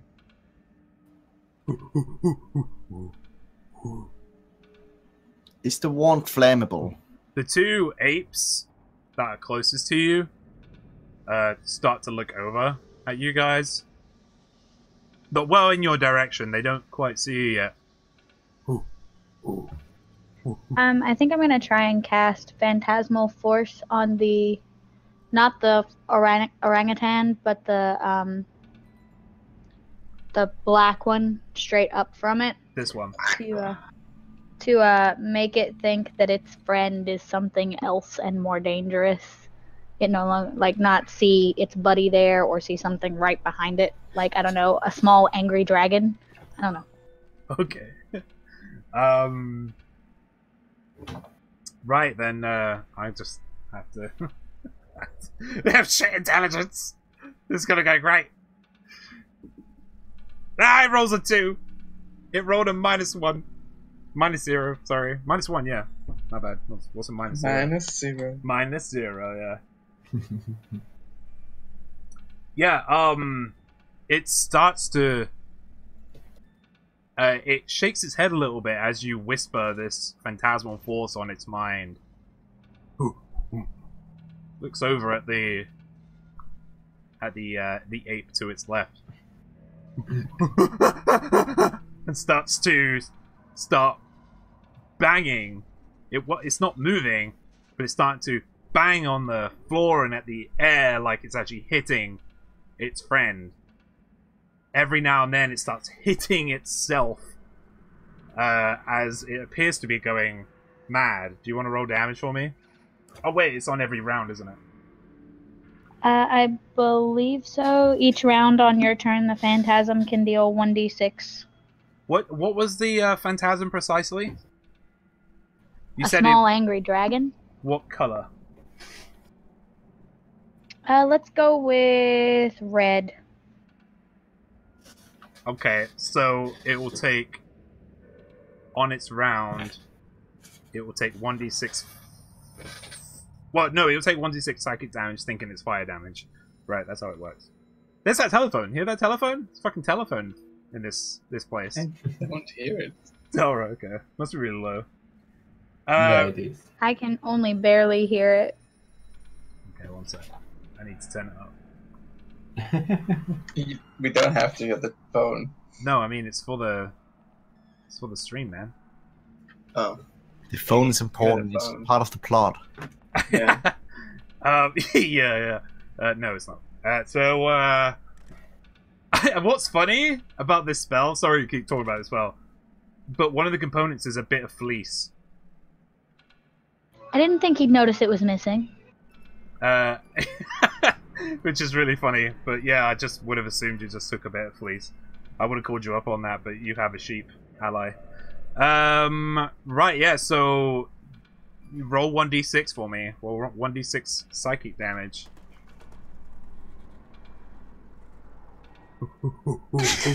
You are being shagged by a rare parrot.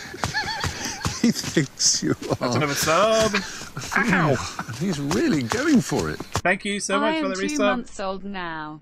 3 damage. All right. The question that I have is did I succeed in my goal of making the other two start freaking out too? Because their friend went apeshit. No pun intended. They are looking at their friend right now, and they're concerned. They're not freaking out. They're concerned about him. He grabs the greatsword behind him and starts slashing around him. Hits some of the wood of the giant tree, and he's going a bit crazy. But they are just concerned for him. They're not going anywhere near him. They're not just kind of smashing the ground. They're just like heads to the side, just trying to like lean in a little bit. Just. Is this our cue to lead or strike? Take your pick, but I'm gonna need about 60 seconds. My mother-in-law just pulled in to pick up my child. Okie doke. Alright, we'll take a small break then. Small break, guys. Okay. Thank you, Meta Little, by the way, for that resub, man. I really appreciate it. Shrubbery searches for herring. Hope you guys in the chat are enjoying this. It's pretty fun.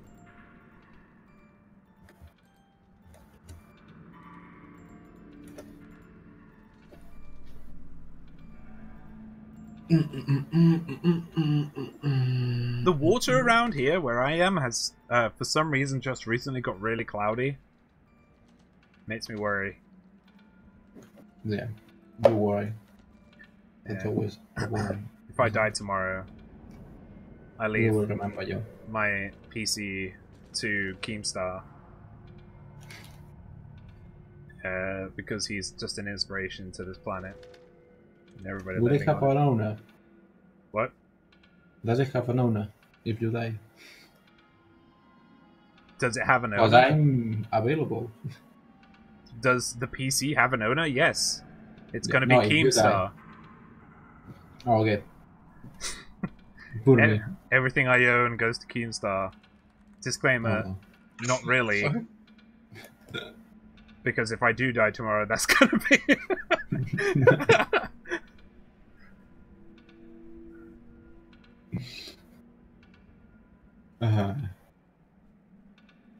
I do realize now that I have a sound illusion spell that could be really useful. yeah, you have a few utility spells. Yeah, Let me just get them up. an image one, a sound one. As I can see. See what you got. Sweeney Gamage. Really Yeah, nice. so you have Alarm, Comprehend Languages, Detect Magic, Identify, Illusory Script, Silent Image. You have Fly and Blur. Those are all your, like, non... Oh yeah, Minor Illusion and Mold Earth. Those are all your non, like, damaging spells. Yeah.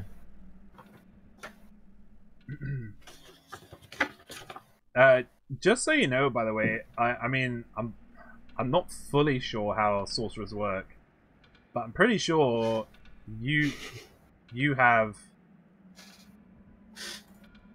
like sorcerer points or something, and you can use them to do extra damage on spells, I think. Oh. Well, I'm to Oh see. wait, no, you're a wizard. You're a wizard. Never mind. I'm a wizard, yeah. No, it doesn't Okay. matter. I have sorcery points. You have sorcery points. And you have sorcery points. And you have sorcery points. Everybody. But they don't work on Grapple. All right, as the apes are kind of concerned about their brother slamming into the tree and going a bit crazy. Also, roll another 1d6, Kasari. Can do.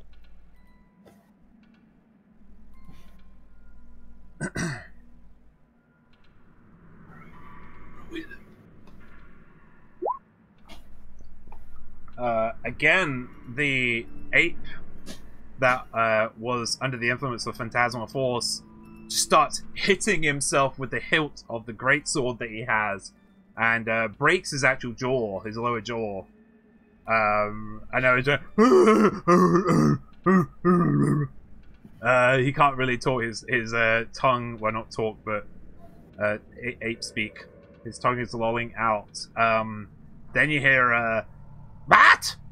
What's all that racket? I'm coming out." He's gay. And you hear a very loud as what appears to be wood hitting wood, and footsteps coming out from where the front door is, where the apes are. Here. Oh wait, I don't know if that showed. Here. And you see a where is the fucking mini, mate? There it is. I love that, like, Fallout music. Like, just comes on randomly.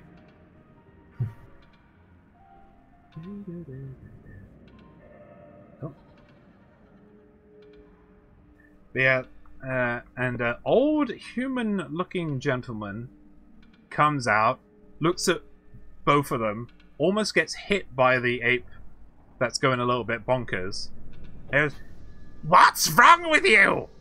What's..." He points at the other two. "What's wrong with him?" And the apes just kind of shrug.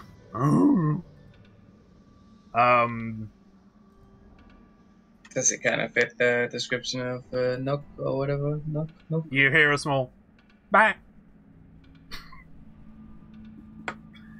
Great team. From the descriptions of the peasants and all the people the populace of the town you were just in, yes, this fits the description of Nook.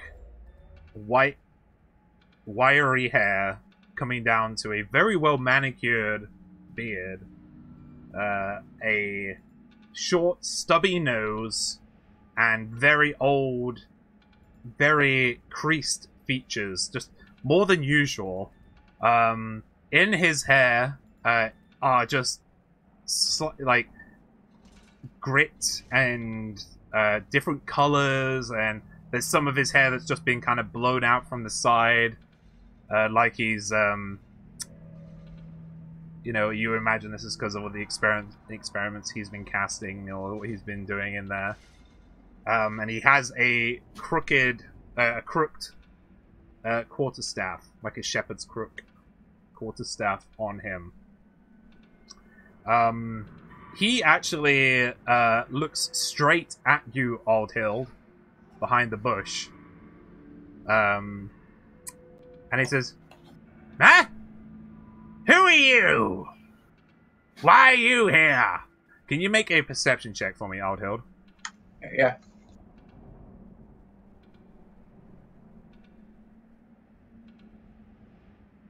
Two seconds. Yep. Wow. 24.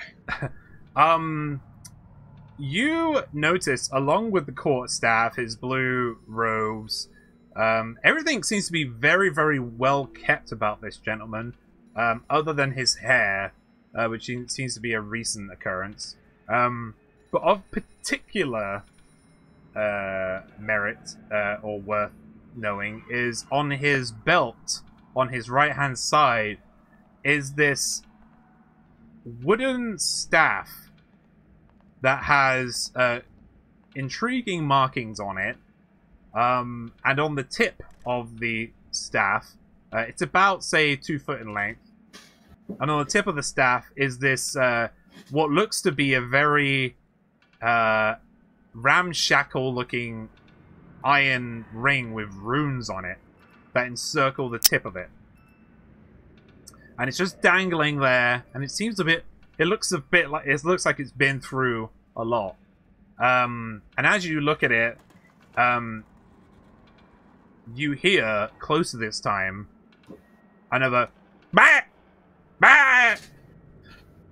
As he sees you staring at this item that's on his belt. Finavir is actually about 30 feet behind you guys right now, behind a tree. Alright, can I just walk? Like I'm kind of hiding. Can I just walk out and like get his like His tension? attention? Yeah. That's the word. Be like, hey, I'm Outhill Loader, ranger seeking treasures, and I've heard you have some of the finest property in this land. I see rings and wands and staffs of great potent. Are you willing to make trades? What? No! I worked hard for all this! What are you doing here? This is my property! Can't you see? He just kind of coughs a little bit. I'm an old man! Just leave me alone! And, oh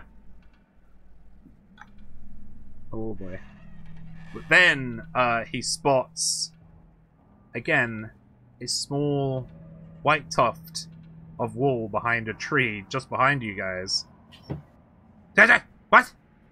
What's that? Is that bloody sheep? Now, wait, if the sheep is here, did you kill Guz? My man Guz, did you kill him? I don't know who Goss is, but the sheep is with me, but I am willing to make a trade. As I said, I was interested in your wares. What? Make a persuasion check.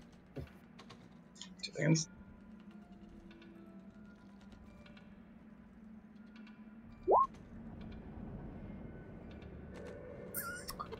$14. You got a pretty good plus on that. Yeah, I do. I'm fine if somebody just throws like fire at his face or something. Like, just he's only whatever. it seems like he's only seeing Aldhild right now. He says, "There's nothing in this house of import to you, young half-elf." Beauty is in the eye of the beholder. Can I have a look at some of your But stuff? I will have that shape. And then he casts. You see him move his hands, and then he touches the crazed. How long does that last? Actually, it's a minute. All right. So it would have gone one off by now. He touches the now not crazed but slightly bloodied ape to his right, mutters something, and the gorilla grows in size immensely. And he says, "Attack! Attack my minions! Get that shape!" Ugh. Can I shoot him? Yeah, Can I shoot him? I'm sitting here waiting with Shatter at the ready. Right, You so can still persuade him. So this is what you could on your turn. So this is what's happened, right? So Aldhild does not get surprise round, right? But That's fine. Sweeney, Birdman, and Kiss do get a surprise round on whoever you like, right? Because the apes haven't seen you yet. I was going to say I can make a sound to make it surrender just like an army sound. Yeah, What do you mean? but yeah. But it doesn't Making matter. The sound of an army approaching. Oh, Yeah, oh. that in that case surrounded. Oh, shit. Well, And I I'm mean, waiting to. well, it's your guys' turn anyway. Right, everybody, roll initiative for me. We'll do your guys' surprise round first, and then we'll get onto the initiative. All right? Oh shit! That's 20. Bob, We're good. so fast. Yeah, and the last again.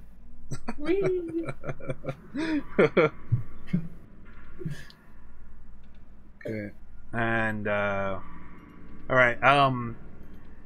So 20 plus other than Ordhild? Nobody? I have a 20. Oh, you have a 20. Nice. Oh my god.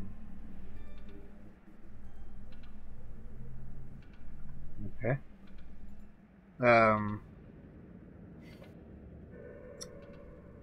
Right. And kiss. And 10 to 15. That's fuzz. Fun. Yeah, fun's an A. Fun's an A. Yeah.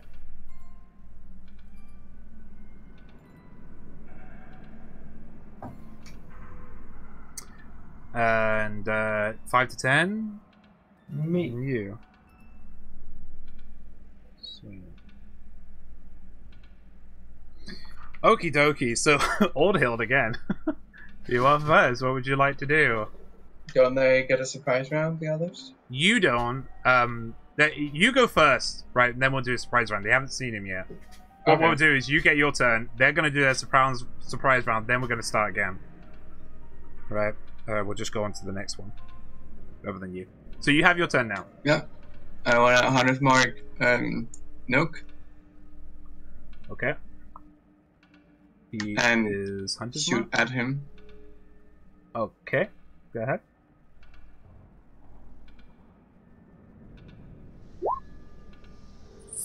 I hit him.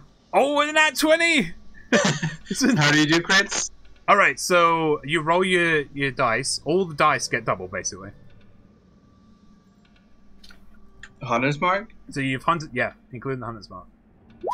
Why are you hitting? So 8, that'll be 16. Plus hunter's mark.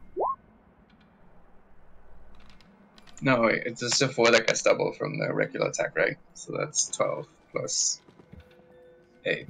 20? Wait, what? No, it's without oh, it's without the mod. So yeah, 8. So that'll be 8. Yeah. So it'll be 16 in total. Because you don't add the mods to the crit, do you? Don't think. Right, but that makes 20, right? Does it? I double the 4 is 8 plus the modifier is 12. Double the 100 mark is another 8. It's 20. Okay, yeah. So 20 damage. And then I use my horde breaking. I shoot the black gorilla thing. Okay, the big one. This guy. Big one next to him, yeah. Okay. Yeah. Yeah. 19? Yeah. That hits. Yeah. Alright, I want to do 8 damage. Okay. Oh, then use my regular second attack on the guy. Okay. 23 to hit. 23 hits. Oh, boy. See if I can do this. I think this works. Yeah. Oh my god. So 6 damage. Alright, so what was that in total? That was the Just 6. 6 damage. Yeah. 6 now. Yeah, I rolled 1 on both the dice. Okie dokie. I can move. Yes, you may. It's gonna move up here. It's gonna go up here. Scuttle away. That's me. Alright. Give me a second, guys. I was just reading something. This is stupid game.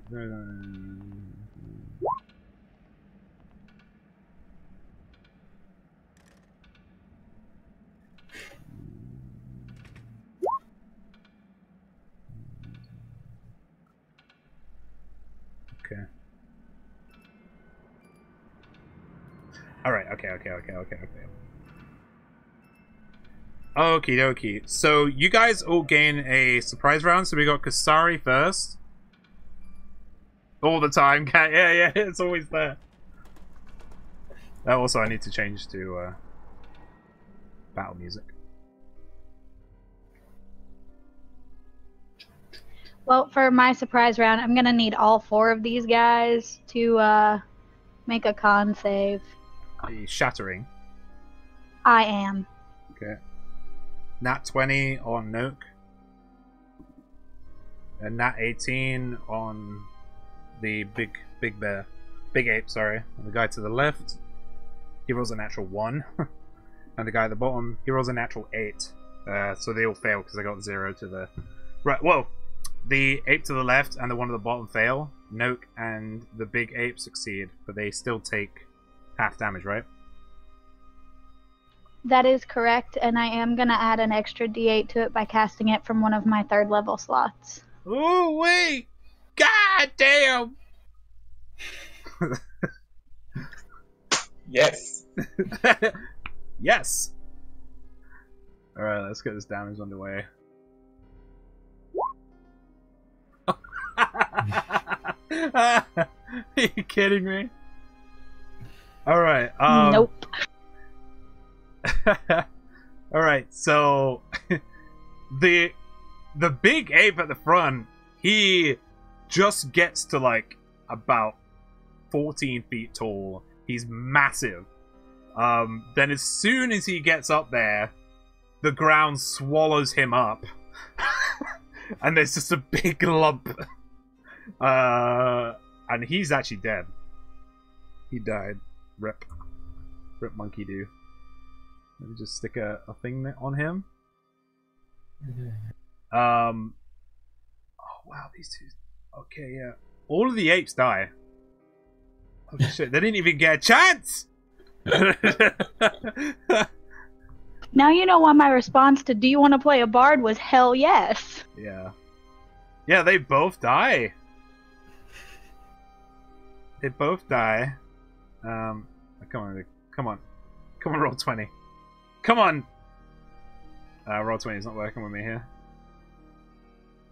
It's not letting me choose. Yeah, let's move it down here a second. I think it might be broke. It's broke, guys. I don't have to fix. It broke. They overran. Alright, well, it's dead, right? So... Yeah. I just realized, actually, it's not clipping, it's not snapping to the... These poor apes were just playing dice, and now they're dead. Yeah, you just killed them. So they're all dead. And you did 21 damage? Yep. Jesus Christ. I regret nothing. Right, so... okay, math is hard. 10. Okay. Right. The 3 apes are just swallowed up. But Noak manages to, almost losing a foot, though. He does get quite a few grazes down his left-hand side, just like rock just shredding him up as it's trying to swallow him down. But he manages to grab onto the branches just behind him. And he manages to get up there. The bear just goes in shock as his friends are... oh yeah, and the dice disappear as well. The great swords have also disappeared.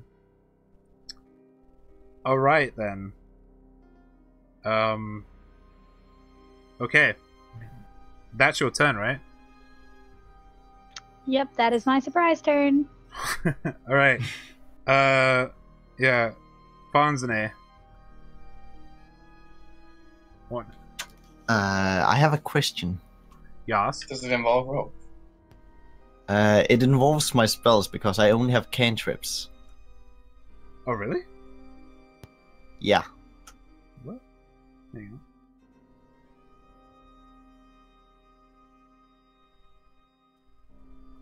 on. Oh, you're fucking right. What? Why is that? I'm gonna guess that's not on purpose. No. Oh, I think it's bugged. It says to select 6. Alright, hang on, dude. I'm just gonna edit for you. God damn. God damn! I'm just gonna edit it for you. 1 second. See, I am a grappler. So... Didn't even study magic. I'm a sorcerer without spells. Wait, it's only Perfect. it's only allowing you, like, this app is only allowing you to have cantrips for some reason. There's got to be some reason for that. Maybe the Bible? Oh, okay. Right, okay, here we go. Right. Yeah. Okay, yeah. Let's see. And we'll go with this. Okay, can I save this? Yeah. Alright, so I think if you refresh, you should have spells now. I will try.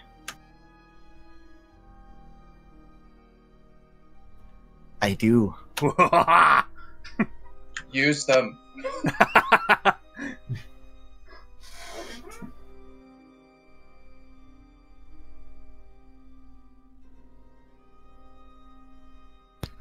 Guys, alright, I guess I'll use a lightning bolt. Wait. Third level spell. So what are you using it on? Well, the one guy that's left. Well, it's a bear. Ooh. That's not a guy. I'm just saying there's a bear. Oh, he's gonna tie that up. Oh, you're right. Yeah, you just tie it up. Fuck. Okay, So it's just a 1d20 plus modifier? Yeah, give me a sec. I'm just looking something else up. Right, a stroke of lightning forming a line 100 feet long and 5 feet wide blast out from you in a direction you choose. Dude, you could actually line up with the the bear. Each creature in the line must make a dex saving throw. A creature takes 8d6 lightning damage on a failed save, or half as much on a successful one. Lightning ignites flammable objects in the air that aren't being worn or carried. At higher levels, when you cast this spell using a full spell slot or higher, the damage increases by 1d6 for each slot level above 3. Yeah, so I have to make a dex saving throw on both of these motherfuckers. And you have a DC of... Does this treehouse count as flammable object that isn't being worn or carried? Yep, it does. Alright, Do I hit it? Yeah, you hit the bear. Nook makes it, the bear does not. So roll 8d6 for me. Bye-bye bear, I think. Maybe. I don't know. Oh! Okay. Alright.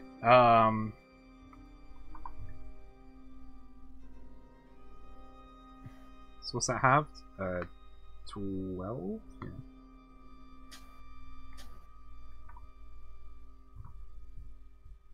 Okay, Noak right now is looking incredibly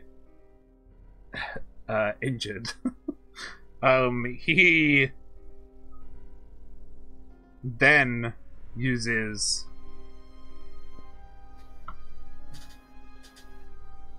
oh god. Oh my god. No, he can't do anything. Sweeney, what do you want? What do you want to do? What can I do? What's left? There are so many things to do, man. Well, you got the bear and Noak are still up. The bear is still up. Yeah. Then, this guy's still alive as well. I want to let The three be alive. the 3 apes are dead, so there's 3 circles around him. Yeah. Right, are not alive. I want to intimidate Nox. Can I? You want to intimidate Noak. Yeah. I think you're scared already. What are you gonna say? Let me see. Have you yeah, that. What? No.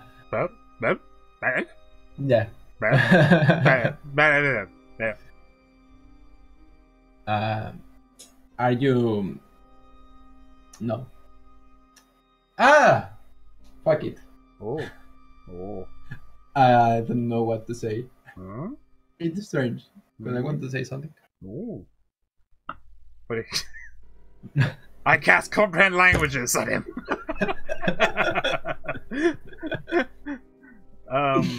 So what do you want to do, man? Do you want to yell at him or? Yeah. I want to tell him. Your monkeys are done. Your monkey's elbow? Are done. Are dead.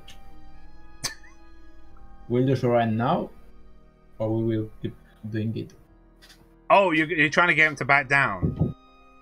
Right, make an intimidation roll. Do that. Okay. Just my sister. Roll that intimidation roll. So either give us what you have or die, basically. Yeah. Yeah. 120. Oh.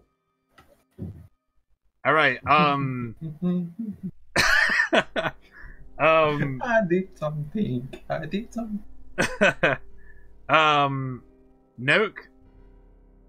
Noak says. Noak cowers before the words you throw at him. He can see that you're incredibly powerful and that the earth hates them. And he says, "I just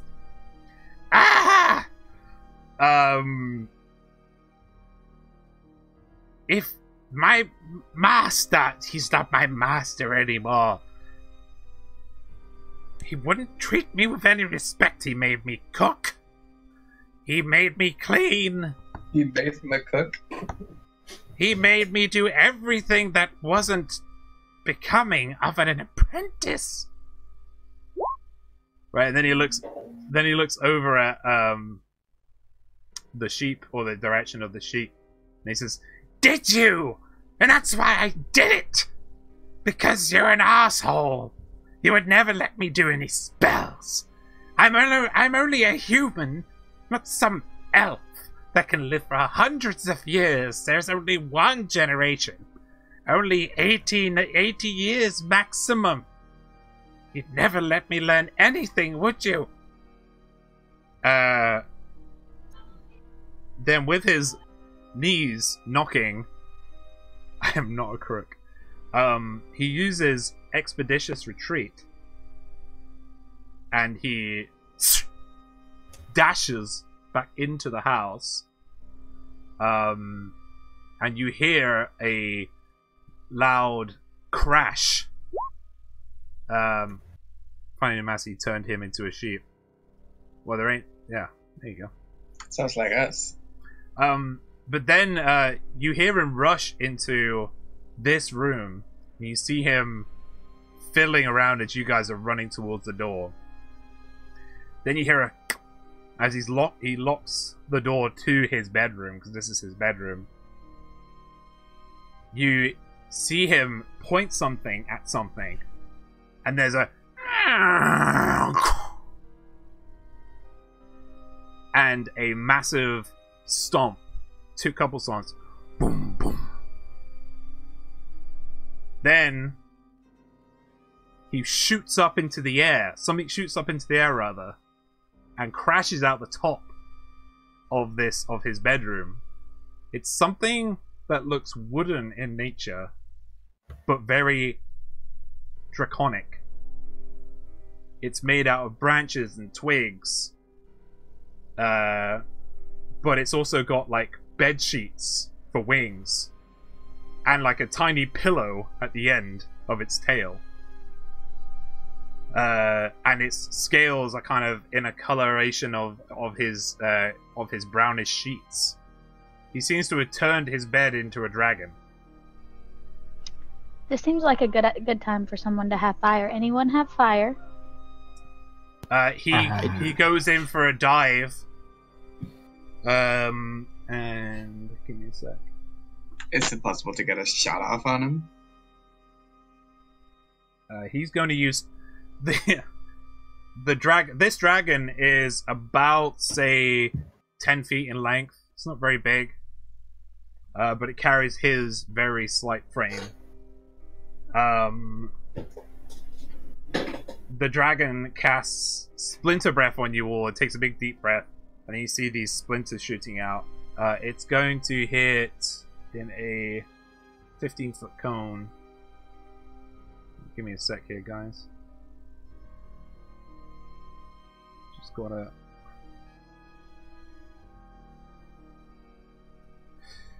Do-do-do. There it is. And he's on top of it. But you can't see him. Just see him as the fucking dragon right now. Yeah, the dragon is going to come here, and it's going to do a 15-foot... 5, 10, 15... So it can only get... you, Ordhild. It's going to do... Can you roll a dex save for me? It only gets me. Yeah, because it's like a 5, 10, 15. Yeah. It's a 15-foot cone, and it can't... I'm the furthest away. It can't travel... Oh, shit, no! That's me. Sorry, Birdman. My bad. Making sure. Birdman, yeah. Roll a dex save, Birdman.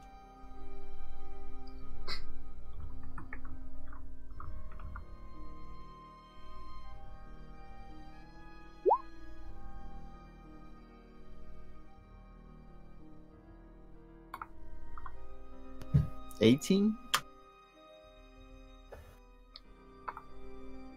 18 makes it. You only have half damage done to you from this 7d6 that's just about to come your way. Fuck. There we go. I actually don't have 7d6, so I'm just gonna roll it. This cone of splinters has come out of this bed dragon's face and pepper you with splinters, doing 29 points of piercing damage. Is it a spell? No, I don't think it is. So I can't use counterspell? No, because it's a breath spell. It's not a... Okay. It's a breath attack, it's not a spell attack. Yeah. But yeah, doing 29 damage. He's on top of it, very... very Knights King right now, going... but as Ordhild, as you noticed earlier, you look at his belt again, and this thing, this wand, maybe, right, that's dangling there, is looking even more unstable now. Erect. It's looking not erect at all. It's looking very bad. But yeah, okay. So... You've killed everything! You're so strong. Yeah, Sweeney shouted at him. Note's taken his turn. Ape 2 died.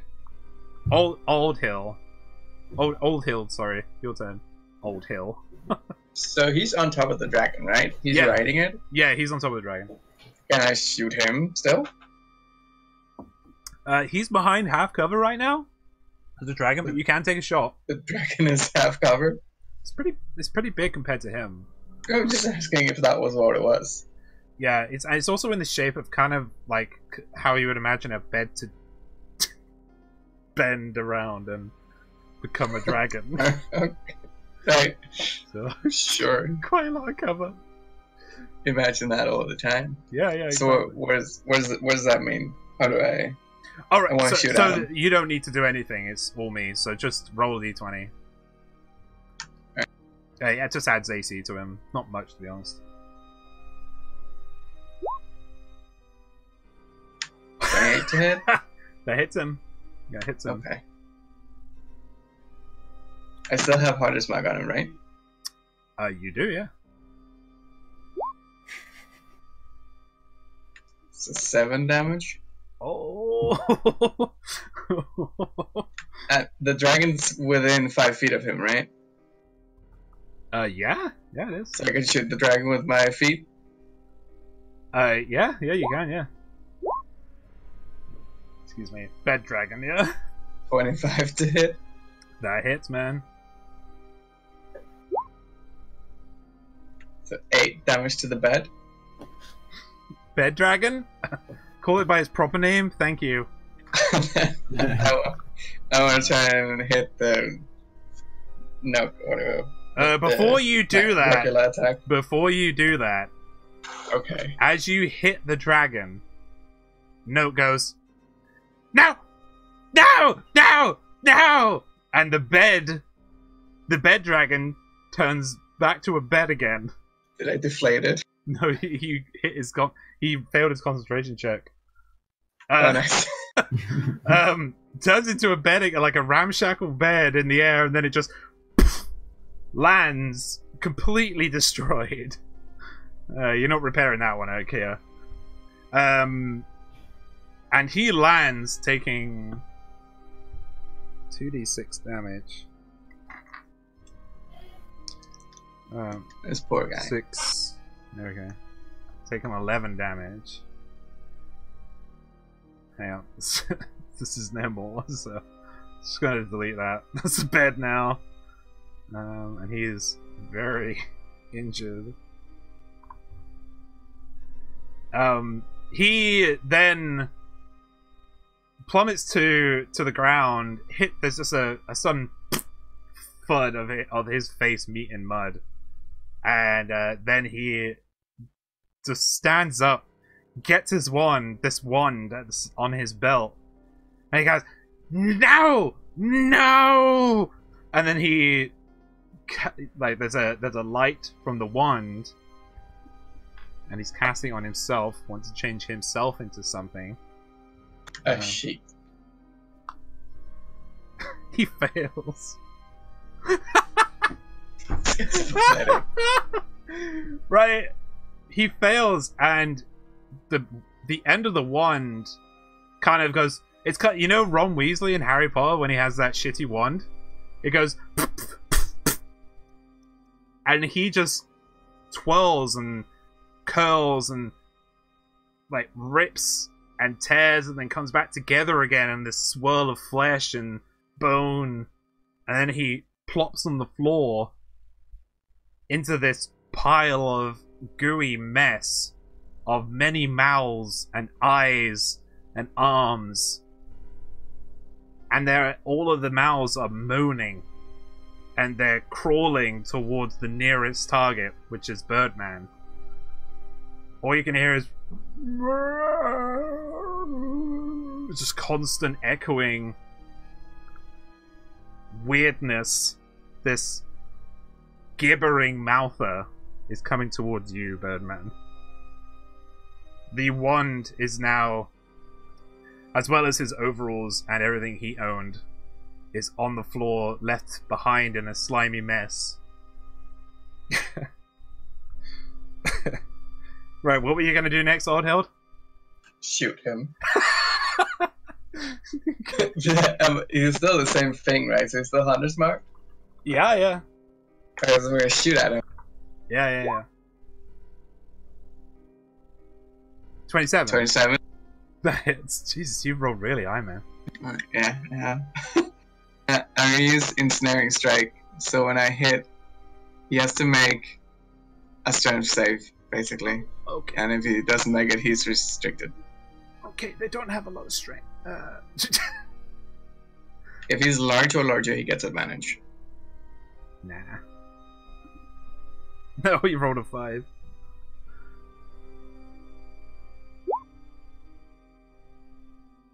$16 damage. 16 damage. Right.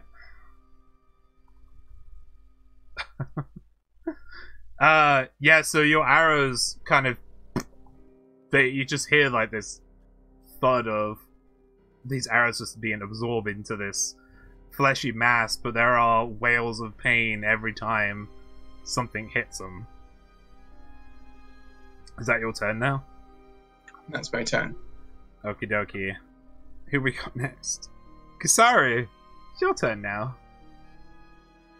Yep, and I am going to go ahead and use up my last 3rd level slot for Dissonant Whispers to jack up the damage to 5d6. Alright, does it have to make any kind of save? That would be a wisdom save of 14 or higher to take half damage. Okie doke.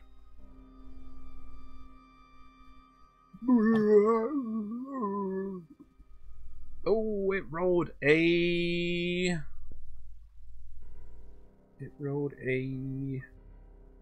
19.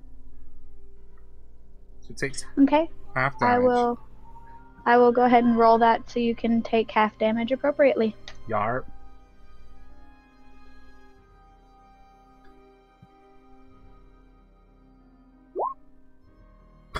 Nice. You do so much damage! Bards are awesome. Love Don't bards. underestimate the bard. I love Yeah, I bards. did a lot of damage as well. You have done a lot of damage. You've all done a lot of damage. That's awesome. Alright, that's your turn. Unless I can go ahead and play Bardic Inspiration for my comrades. Alright, what are you gonna inspire them with? There should be an inspiration that adds for their attack rolls. Let me double check. No, I mean, what are you gonna say to them to inspire them? I can play. I have a flute. Please play the flute. Yeah, she's gonna play the flute for Bardic Inspiration. But I don't have a music clip. I can link one if you want. No, it's cool. It's cool. Just sing it. Yeah, just sing something. So it's by another creation 1d8 that it can within the next 10 minutes add to a d20 roll. So it's anything. Just any d20 roll. So who are you gonna give it to? Because you need to choose a creature. Yes, I do. Who just went? That was I just went. Outhill, yeah. I will give my next to, I guess. Who's next?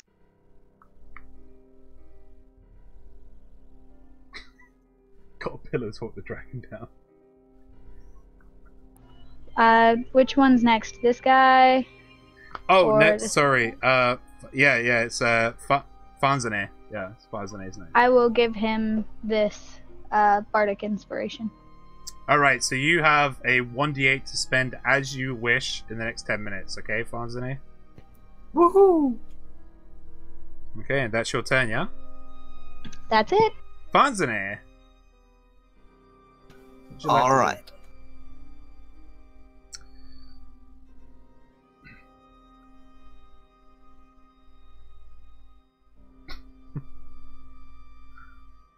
Oh yeah.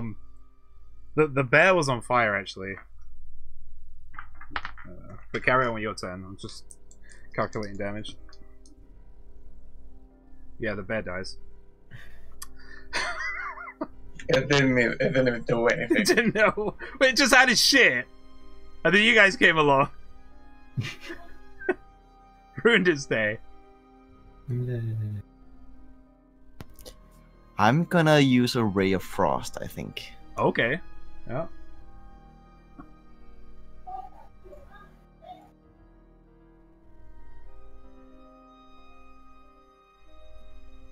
I don't know what they add to a range spell attack in this one.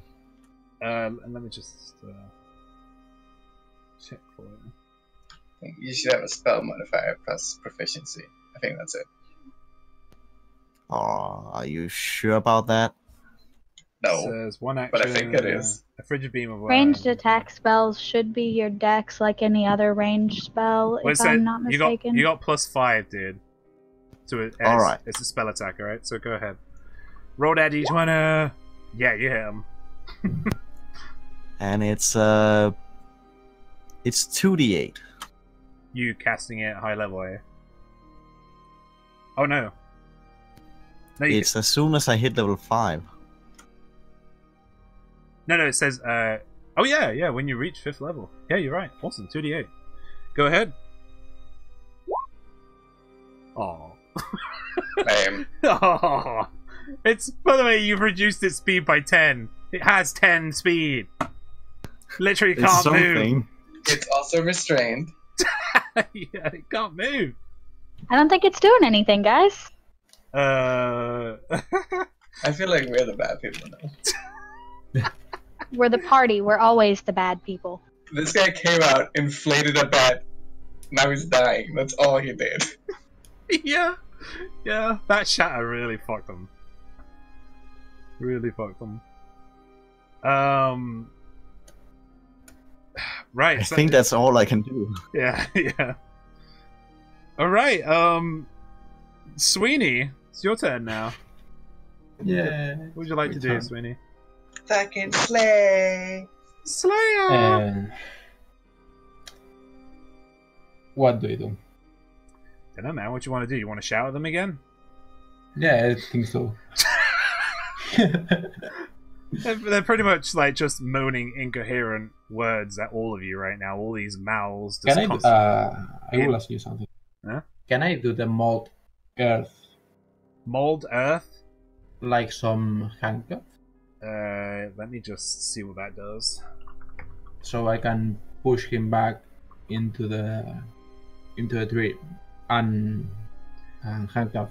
You choose a portion of turtle stone that you can see within a range, and that fits within a 5 feet cube. You manipulate it in one of the following ways. If you target an area of the you can instantaneously excavate it, move along the ground, deposit up to 5 feet away. You can cause shapes, colors, or both to appear on the turtle stone, spelling out words and stuff. If the turtle stone you target is on the ground, you cause it to become difficult terrain. I mean, no, it's not really going to do an awful lot. It can't move. All you can do is excavate it, put it into a hole. Okay. Let's just fucking think it's growing right now. Yeah. Okay, I'm going to do that. I'm going to do gold. It doesn't even need. It can't even roll anything. It's just. Are you gonna cover it up too? Why not? What's it gonna do? Just get out some shovels and slowly bury it.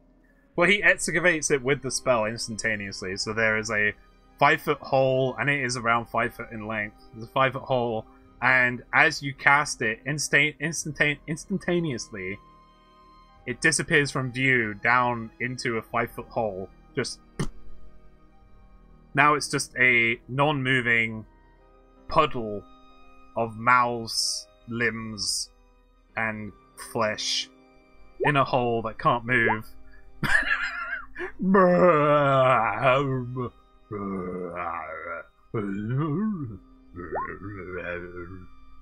This question mark? That's your turn, Sweeney, or? I love that Sweeney's not using any of his, like, offensive spells. He used burning hands once. Oh, you did, yeah. I see, there isn't any alignment. There isn't any alignment in this. I feel like we're the bad guys. Yeah, the lack of alignment is probably for the best. I'm pretty sure several of us would have had an alignment shift by now. Your alignment is basically based by the note that I put, like, underneath your character. So Sweeney does his turn. Noke, who is not Noke anymore. Noke is a gibbering. He takes 1d6 damage at the start of his turn because he's restrained. What?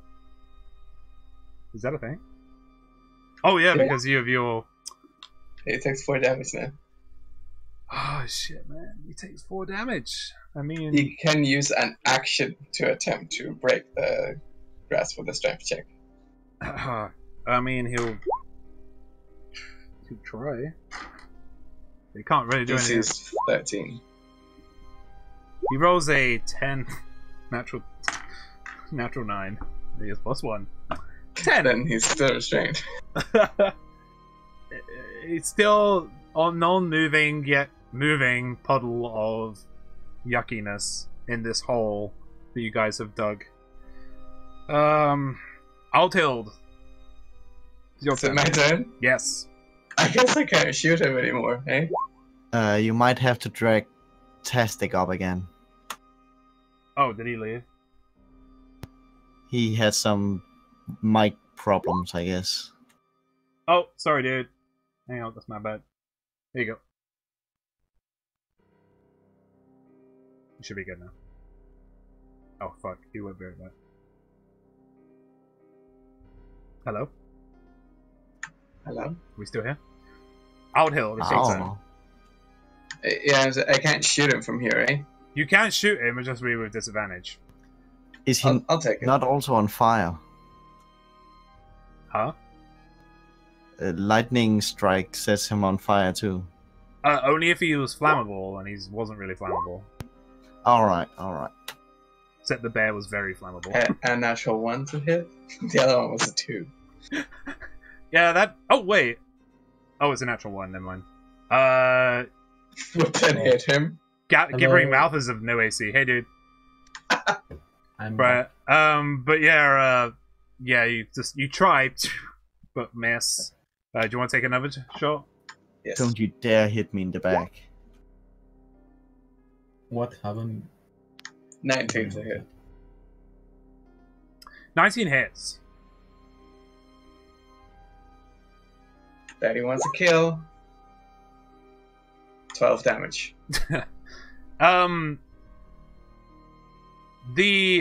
You take the shot, aiming with more focus this time round, and you aim for one of the gaping maws that are seeming to float around this mass of horrible yuckiness. And it takes it straight in the mouth, the arrow. But then it doesn't really die at that moment. But about 6 to 12 seconds go by, and it seems to just give up and stops moving.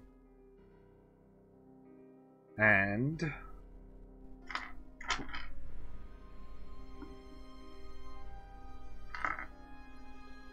it just dissipates and absorbs itself into the soil. It's gone. I think we'll... That's the end of that one. Woo! Congratulations, Feel bad guys. for him. Congratulations, guys. You did so well. Good job. Good job. I think this is the first time I've murder hoboed and not taken damage. No. So Why we killed him? He We killed should himself. have. We should have.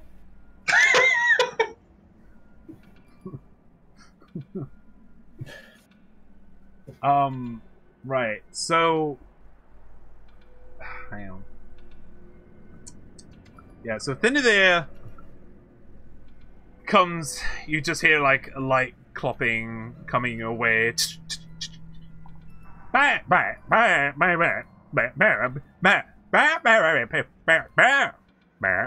we've been through this. This doesn't work.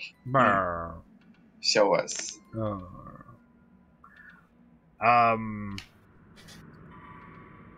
Right. None of you can speak with animals, right? I can speak any language, but not any else. I cannot I speak tried of to any. write that scroll, but someone didn't let me.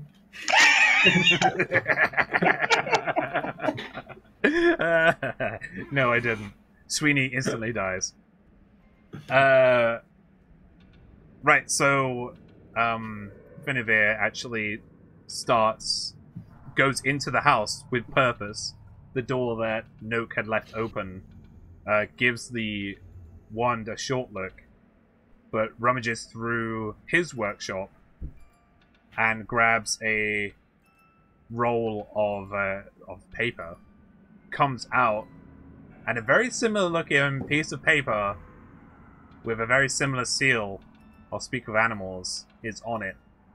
And with purpose, he points at one of you, Sweeney again, actually, because this is one that read it before, and just like does like a muffled "Murr." Okay, so I do use the scroll again. Okay. You that music. You use the scroll. Hello? Hello? Can you hear me? Hello? Say nothing.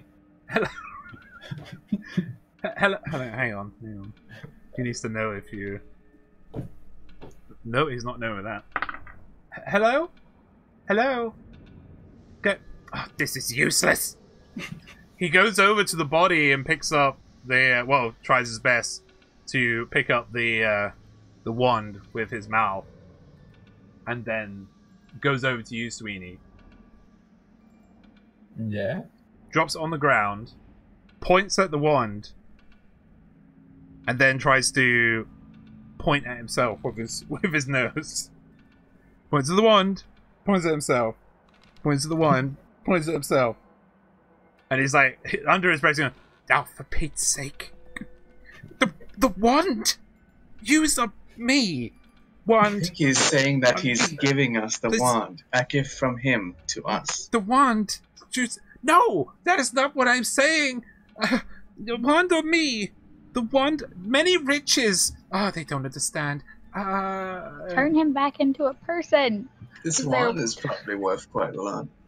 Wand! Me! He's just continuing over and over again, pointing at the wand and pointing at him, mumbling under his breath. Can I roll perception to see if I understand what's going on so we can use the wand on him? Well, you can hear what he's saying. Can he realize that I'm having a lot of fun about this situation? I'm busy. I'm making him get peace. We could also have our very own treehouse with a pet sheep. I'm just putting it out there. We could shave him first. What? We could also do that. I'm game for that. Got any shears or anything? Let me check. I mean, I've got a dagger. That works, right? Yeah, that should work. I got a crowbar. I think dagger is better. I do have a knife. Now Who I think wants to do I the don't honors? think- I don't know if this wand will even work. I'll hold him. Someone for else. the rest of my years, I'll just have Sure. to deal with being. Yeah, I'm gonna start shearing him with a dagger. I'm And gonna hold him. I'll help with the shearing if you guys will. If the other two of you will hold. Are you just? Yeah, I can hold on to. Are you guys just? Are you So guys? see what happens. Are you guys just having a happy ending? You're just not No. gonna do anything? I'm not giving. We're him gonna the shear ending. the sheep for the wool before we turn him back. Wolf Oh. can Yeah, get it's the like yarn. Yarn is emptying- worth money. It's like entering an NPC's equipment before you know they have to leave or die in the story. I don't know about this wand. But I want to be human. Not human. I'm an elf. So he's like, Sentimental dwarf. he's talking to himself while you guys are showing me. You don't have to. Not so close. Ah. No, actually, that feels pretty good. So, So how long does it take to shear him? To shear a sheep? Well, who's doing the shearing? That would be me. All right, roll an animal handling check for me. I'm guessing it's a ram, not a female sheep. Yeah, you're right. Yeah, so no milking. Yeah. There's one thing that could be milked. Oh. No, don't, no. Please, start preparing the please campfire? don't touch that. I have a respectable elf in a respectable career. Are we going to sexually Does assault this mean I'm a sheep now? speed? You Does this role mean I'm a speed shearer? you managed to actually shear this sheep in about 25 minutes, getting the entire fleece off the sheep in just one big, like peeling an orange. Does it have horns? Yes. We can could get cut those off too. What are you doing? This is where we need the crowbar. You need what? Crowbars? Alright, I think we should turn him back now. yeah. I think we've had our Yeah. fun. Okay, then I take the one. Okay. And don't know what to do because I don't have any transformation. Make an Arcana check, please. Okay, Americana check. that's a 7.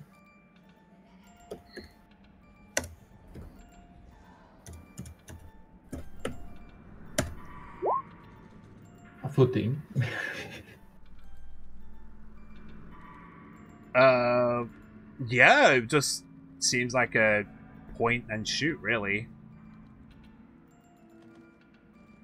So Shoot I him think- with the stick. You heard the man. Point and shoot. Okay, then I use it. And Okay. it have to be used.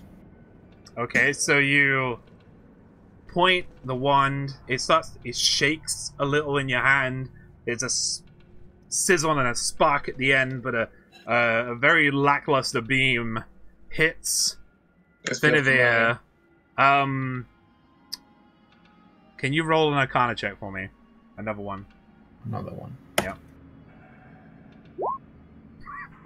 My goodness. Even worse. Should not be allowed to have dice. You. Real pretty shit now, Oh man. man. Game over, man. It's game over. That fucking follow command was the perfect timing. Oh man, that needs to be clipped. As you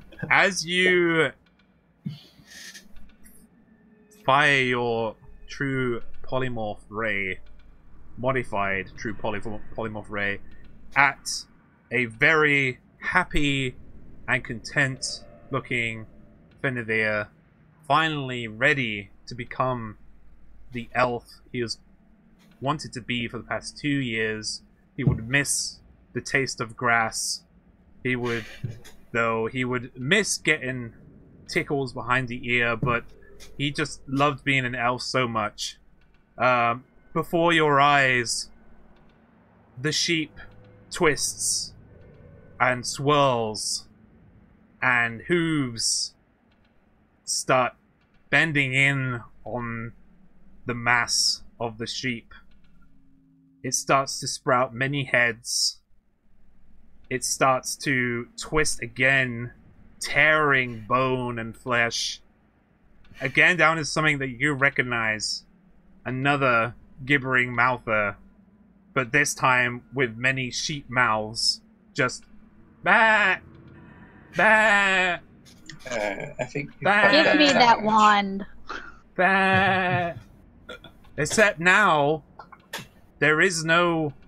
You can't understand this barring. You can't understand what Finavir used to be. Sweeney, you just changed Finavir into a gibbering mouther permanently, as in your hand the wand of true polymorph, modified true polymorph, explodes, and you take The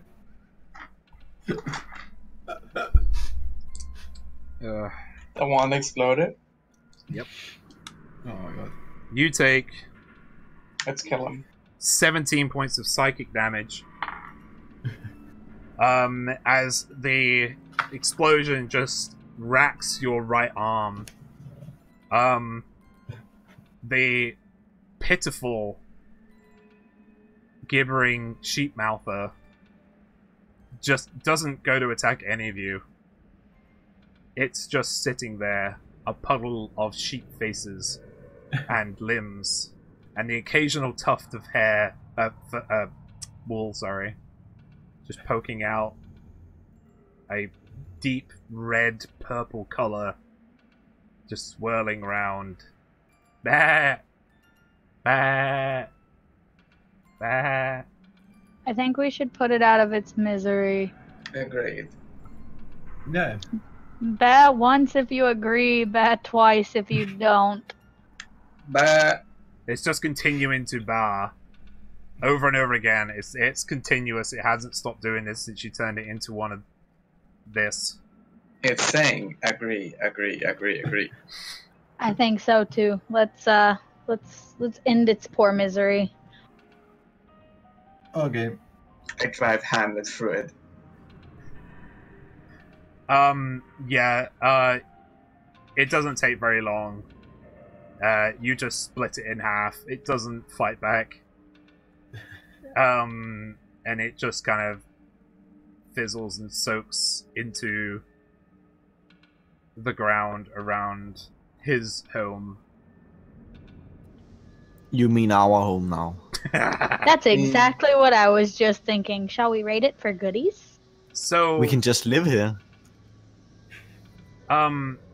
Sweeney, and Kisare, could you make a perception check for me with advantage? With advantage. How do you? Just roll a 1d20 twice and take the higher number. Oh, okay. I know there's a command. You said perception, right? Yes.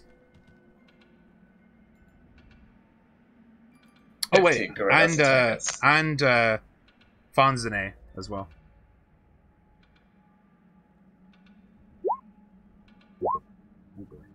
Okay, my 2 dice. A 3 and an 8. Now roll dice, dude. Oh. I rolled a 3, I rolled an 8. Great. Do you have any positive attributes, Sophus? I do. Nope. Hey, I have persuasion. Nice. You have advantage, by the way, so far. Have religion. Fanzane. I do? Yeah. I said you will have advantage on this. How much do I have? Because you're all magic users, so this is important. Just roll again and pick the Just highest roll number. again, yeah. I mean, I don't think you're going to beat that anyway, but... You get one underneath. Right, Kisare. Through rummaging throughout this house, and through the... There's not an awful lot that is here. You do find a lot of invoices and wages for the guards that were the animals outside. You find in workshop, in actual assets in this house, around 750 gold pieces worth of gear that could be sold off. But it appears that all the animals that you've seen, not including Guz was actually just a half-orc that he employed, a mercenary. But including the 2 wolves, the 2 bears, the 3 apes, they were actually people once. And he turned them into beasts so they were easier to manipulate. And they became his guards because he became increasingly paranoid about Farzaneh coming back, or people giving him... Well, not coming back, but Farzaneh kind of thinking of a way how to become an elf again. But yeah. You're... the rest of you don't really know it's an awful lot. It's very well furnished, this place, other than the outhouse and the 2 other houses in the bottom left. The garden, as I said, was extremely well maintained.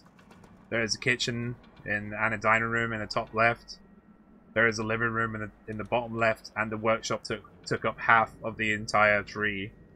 And then there's the 1 bedroom coming Can out. I do My dog. Huh? Oh fuck! You still got your dog. Well, you've got a garden to let him. I mean, what do you want to do with the dog? Tame it? Tame it. Make a animal handling check. And this is the last one you're gonna get. Make it count. See what you can get. Nice. This dog... We shaved the dog. This wolf, is not going to be your friend. It's untamable. Almost wild now. In fact, since the wand of modified true polymorph exploded, its attitude has changed considerably, becoming more feral, not just letting you carry it around everywhere. It is trying its best to get away. And it's growling and drooling everywhere. Eyes red, gums showing, canines open, you know, its mouth open, it's...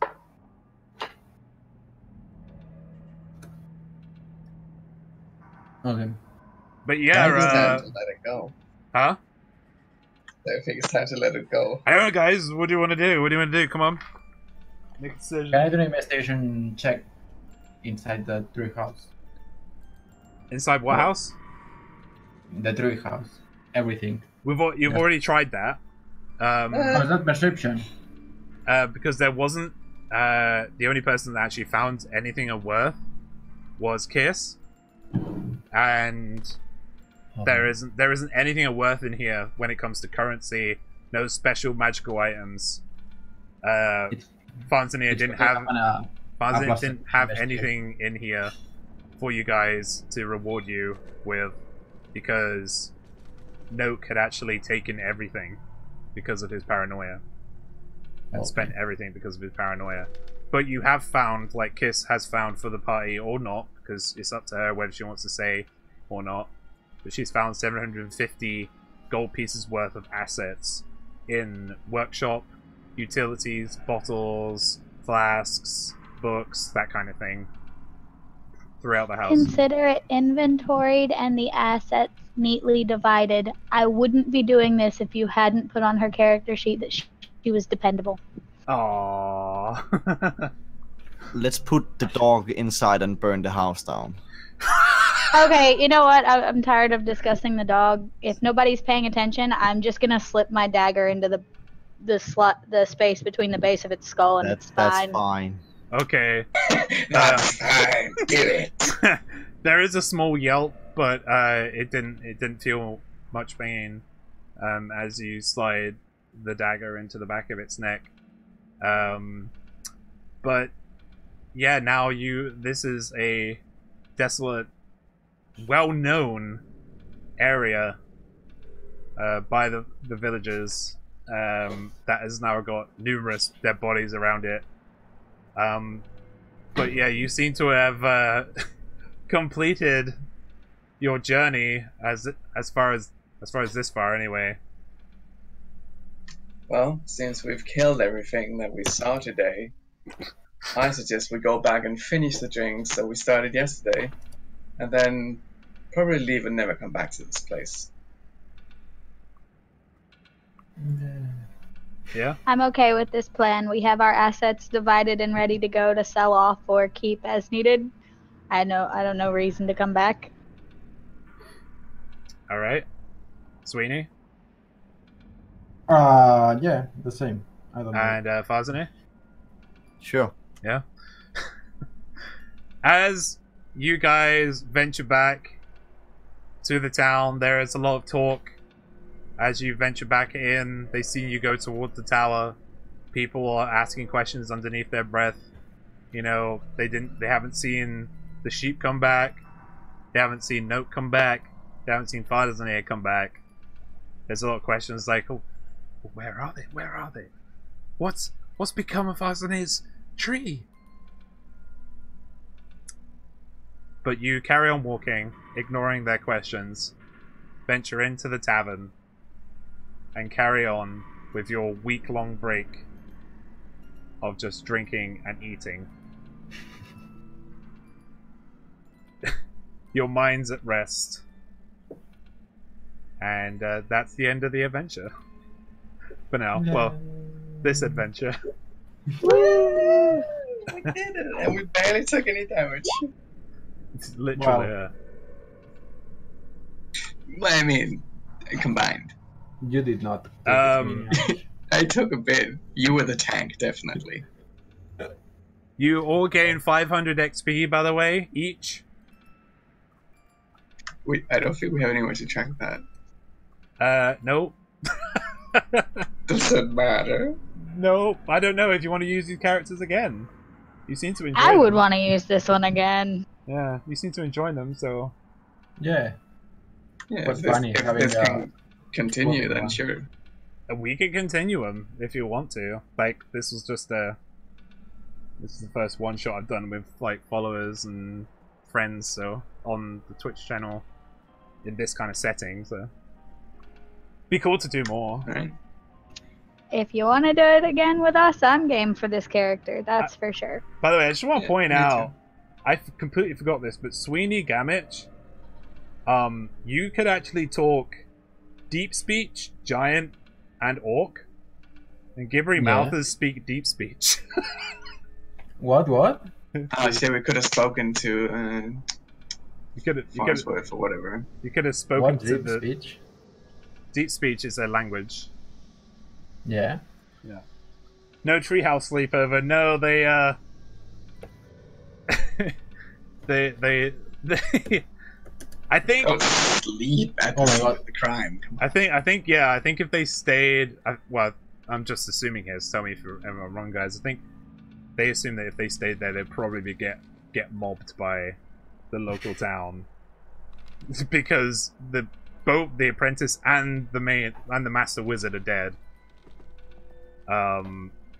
And there's a lot of evidence here to say that they did it. So we did no one any favors, and we didn't. No. And we gained not that much ourselves. Yeah. So. Thank you everybody for coming to the stream today. We'll be doing more of these. It was super fun, and you know, just yeah, it also builds my experience as a DM to go further into the watches as well when we eventually get into another episode of that. But yeah, thanks to you guys as well for joining me, Dingo, Tastic, and all the other players as well. And thanks, chat, for coming here. Love you all. Well, let's go have some fun over in this channel. Hopefully they're not mean. I am Al anyway, chat, and now I am out. I'll see you tomorrow for Sunday Fun Day.